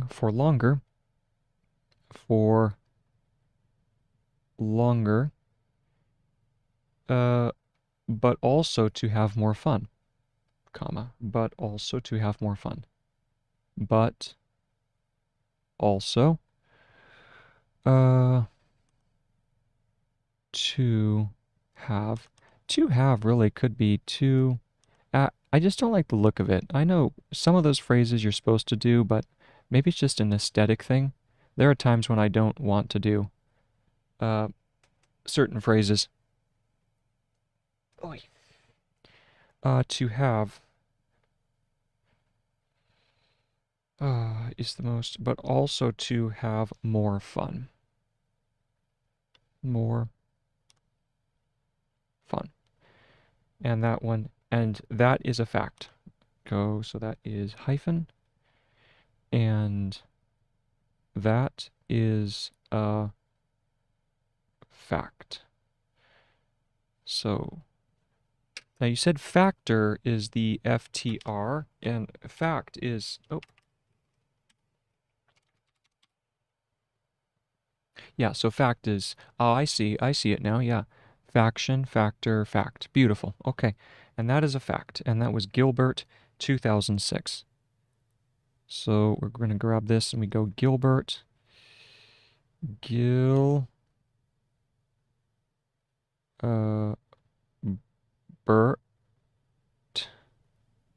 Gilbert, yep, 2006. There we go. All right, and that's almost so short we don't have to read over it, but I'll do it anyway. Good practice. Organizing the work so that, I do not like that so that, oh, come on. There we go. Zernal, you're doing it again. There we go. So, now so that, yeah, kind of works, but so that, yeah. So that we can steer our projects in the most promising direction in only not only allows us to stay focused for longer, but also to have more fun. And, oh wait, fun is it FN or is it FUN? I can't remember. Fun. It is just FN, yeah. There's a joke to be made there, but I'm not going to make it. There we go. More fun. Hyphen, and that is a fact. And that one is Gilbert, 2006. Gilbert, yep. All right, and that ends 3.3, so now we're going to start 13.4. So we'll drop a paragraph marker and highlight it. Oh, wait. 13.4, finishing and review. So we go 13.4 down here, finishing and review. Finishing and review. Okay, let's go ahead and check review. Good. New paragraph, or just new line. There is not much left to say about the last two steps. There is not much left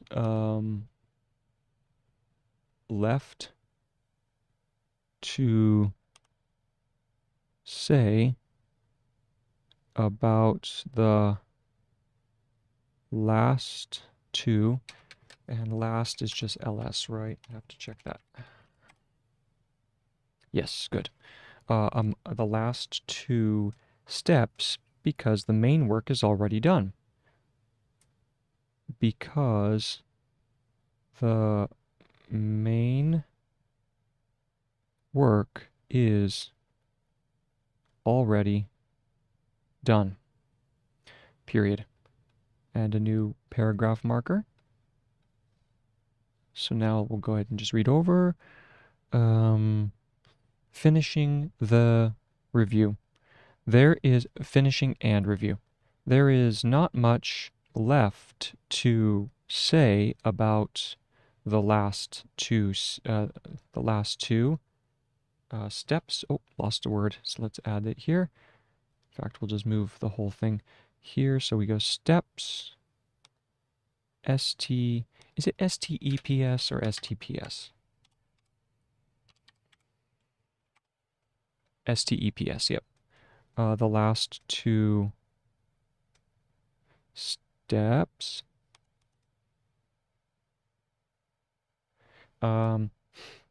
Because the main work is already done. Because the main work is already done. Good. And now we go forward. A key point. Structure the text and keep it flexible. And that's all underlined. A key point. A key point, colon. Structure the text and keep it flexible. Structure the text and keep it flexible. And keep it flexible. Flexib. FL. Like that. Let's check and see that. Flexible. Yep, flexib. Okay, and keep it flexible, and that is all underlined, or that's all, yeah, underlined, so a key point. Right here, a key point. There we go. And now we keep on writing. Boy, if I can write a straight line. Yeah, straight enough. Honest, I only had 2 drinks. Okay, while the slip box was very much about experimenting, while the slip box was very much about experimenting, was very much about experimenting with and generating new ideas, experimenting with and generating new ideas, comma. We now need to bring our thoughts into a linear order. We now need to bring our thoughts. We now need to bring our thoughts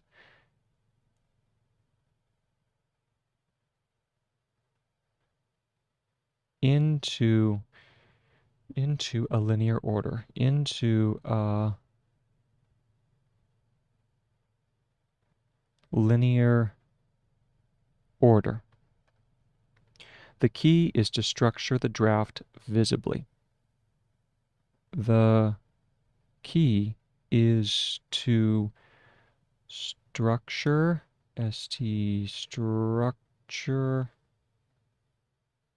the draft visibly. And I always forget on draft if I'm supposed to do I think I can just do draft, right, for draft? Yes. Oh, and it's just DRF, no need for the A. Okay. Fix that up. All right. The structure, the draft, visibly. Visib. One of my favorite ones. visib, and then visibi. I don't know what it is about the long stroke of the B, but it just looks so interesting. It almost looks like a fantasy script. Visib, and then visibly. Yeah, pretty much there. The B is just a little longer, and it can go up just a little higher, so we go visibly. There we go. The key is to structure the draft visibly. Period. It is not so much about dealing once. It is not so much about dealing, come on, dealing once. It's not so much about dealing once and for all, once and for all, what to write. It is not so much about dealing once and for all what to write in a chapter. The German translation's coming through again, I tell you. Some of the sentence order. Once and for all, what to write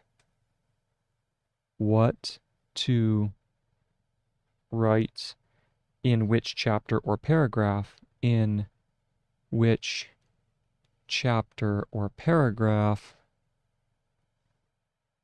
in which chapter or paragraph. Oh, this is P. No, that's not paragraph. Isn't it just PG? Paragraph is just PG, I think.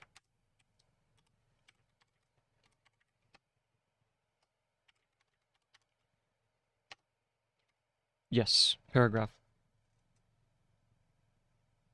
Oh, thank you so much for stopping in, Seagriff. I really appreciate it, and thank you again so much for your help. It's wonderful. Have a great rest of your day. Bye-bye. So, paragraph.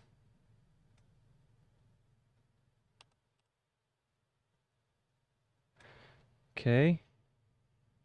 In which chapter or paragraph, comma, but what does not need to be written, but what does not need to be written, and that was not is underlined here, in a particular part of the manuscript. Does not need to be written in a particular part. Come on.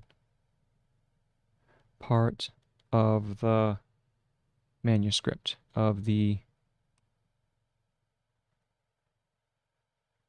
manuscript. Okay, manuscript. By looking at the, and then in parentheses, so by looking at the, and then in parentheses, always preliminary.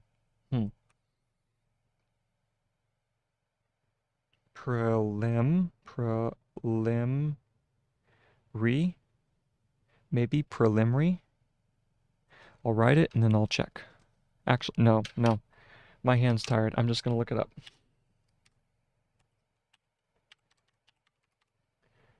Preliminary. Okay, all right. P-R-E-L-E-M.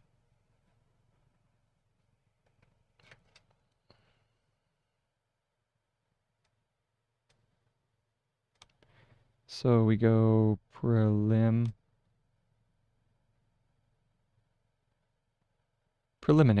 There we go. Preliminary. By looking at the always preliminary structure, comma, you can see if information will be mentioned in another part. you can see if information will be mentioned in another part. See if information will be mentioned in another part. Ah, come on. There we go. Okay, good. So let's go ahead and read back over that. Yes, so let's grab the previous paragraph marker, if I remember to put it in. Yes, there it is. Highlighter. A key point. Structure the text and keep it flexible. While the slip box was very much about experimenting, and that is experimenting, right? I just have to check again.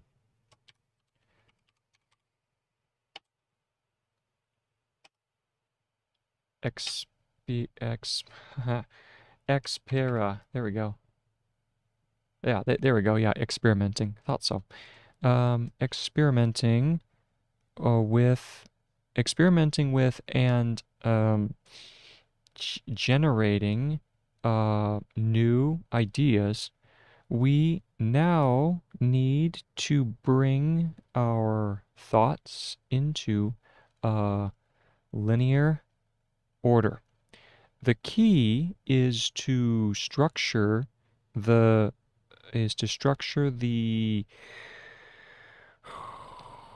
draft visibly. It is not so much about dealing once and for all. It is not so much for dealing once and for all what to write in which chapter or paragraph, but what does not need, and this one is underlined, what does not need to be written in a chapter, in a particular part of the manuscript. But looking at the always preliminary structure, you can see if information will be mentioned in another part. Okay, makes sense. So just as long as you have it in one place or one particular place, then it's worth doing. Very good. The problem in this stage is almost exactly the opposite of the blank screen. So this is our new paragraph. New paragraph, mark it here, and we'll move down the page, and we go. The problem in this stage, the problem in this stage is is it STG or STAG? I think it requires an STAG. Check it.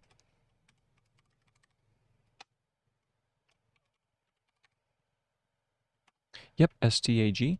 The problem in this stage, there we go. The problem in this stage is almost exactly the opposite. Is almost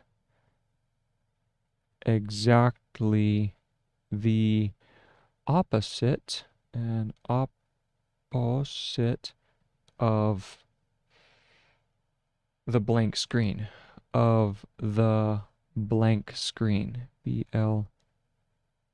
Blank screen, colon. No, period. And period, but that was a, that's the quotation. Instead of not knowing how to fill the pages, instead of not knowing, move down the page a little, how to fill the pages, and fill, if it is just by itself, this is the one where we did the F, just F by itself, right? Yeah. To fill, how to fill the pages, fill the, and then pages is pages, comma. We have so much at hand. Oh, and come on, let's make this a little bigger. We have so much at hand that we have to curb our impulse. That we have to curb. Ooh, curb is an interesting one. Curb is an interesting one. We have to KRB? Is it just KRB? Curb. KRB. Check it out. Yep. CURB. Yep, that's it. We have to curb our impulse to mention everything at the same time. Curb our impulse. And impulse. AIMPLS. So we go impulse. Let's see if that's correct. It might require an E at the beginning. Impulse. Nope, just impulse. Curb our impulse to mention everything at the beginning. To mention everything at the beginning.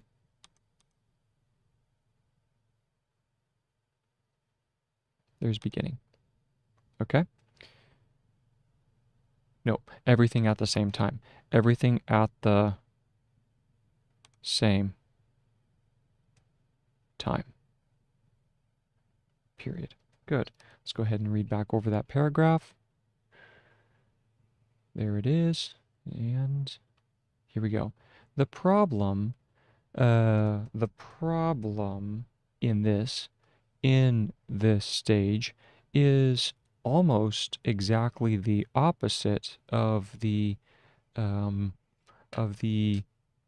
blank screen. And I need to check opposite quickly. No need for an S. Wait, no, there is a need for the S. OPOS, yeah, that's right. The opposite of the blank screen. Instead of not knowing, I did note knowing. Instead of not knowing how to fill the pages, we have so much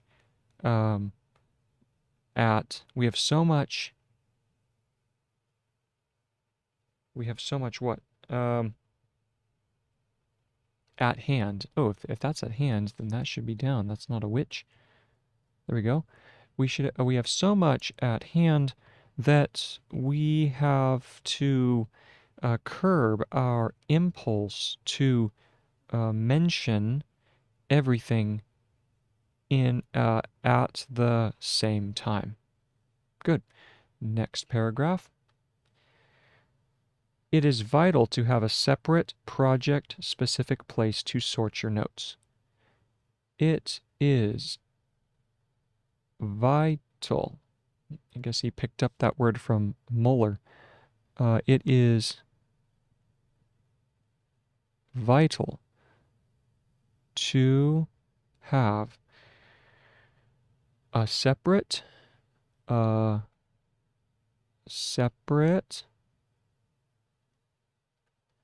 project-specific place,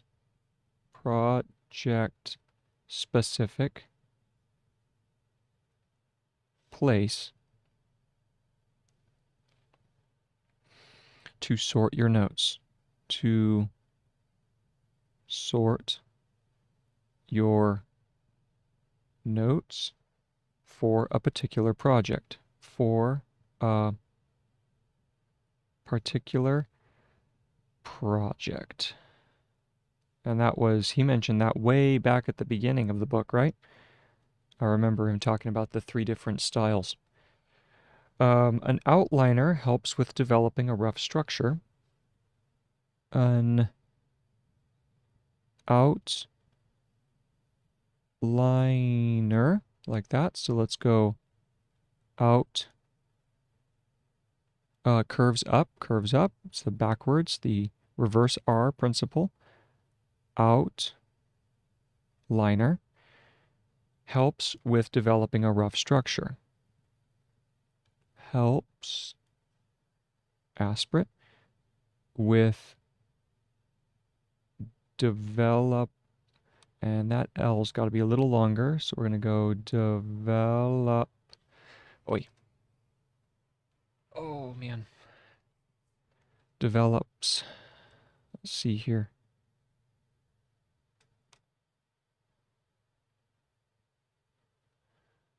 Develops. No, an outliner helps with developing. Okay? Helps with developing a rough structure. Rough structure, comma, but also allows you to keep it flexible. But also allows you to keep it flexible. The structure of an argument is part of it. The structure of an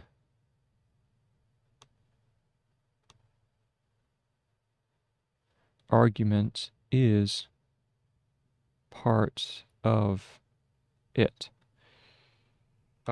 and therefore will change during the process, and therefore will change.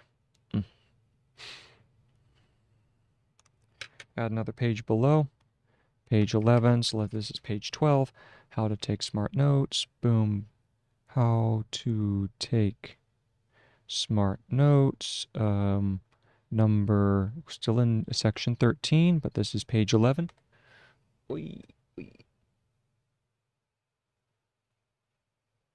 Okay. Jump back up here. Argument is part of it, and therefore will change during the process of developing it, and will change during the process. So we go process, because process and person, they're not the exact same stroke, are they? That's process, and then what about person?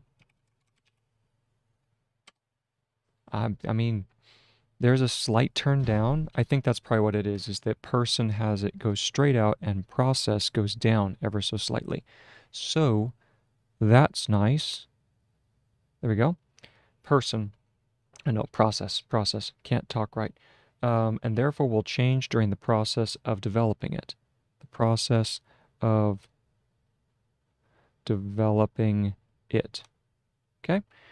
Hyphen. It is not a vessel to be filled with content. Talking about that folder. It is not a vessel. It is not, and then vessel is vessel, probably. Let's go ahead and straighten this up a little bit. It is not a vessel. Good. And curve the S forward just a little more. It is not a vessel to be filled with content. To be filled with content. Period. As soon as the structure no longer changes much,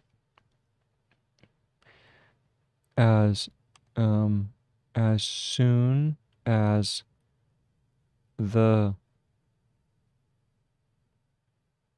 structure no longer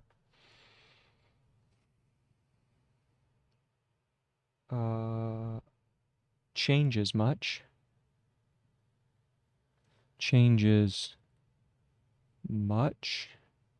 over on the next side, much, we can happily call it a table of contents. We can happily call it a table. Is it just tab for table? Yeah. We can just call it a table of contents. And that is in parentheses. Period. But even then,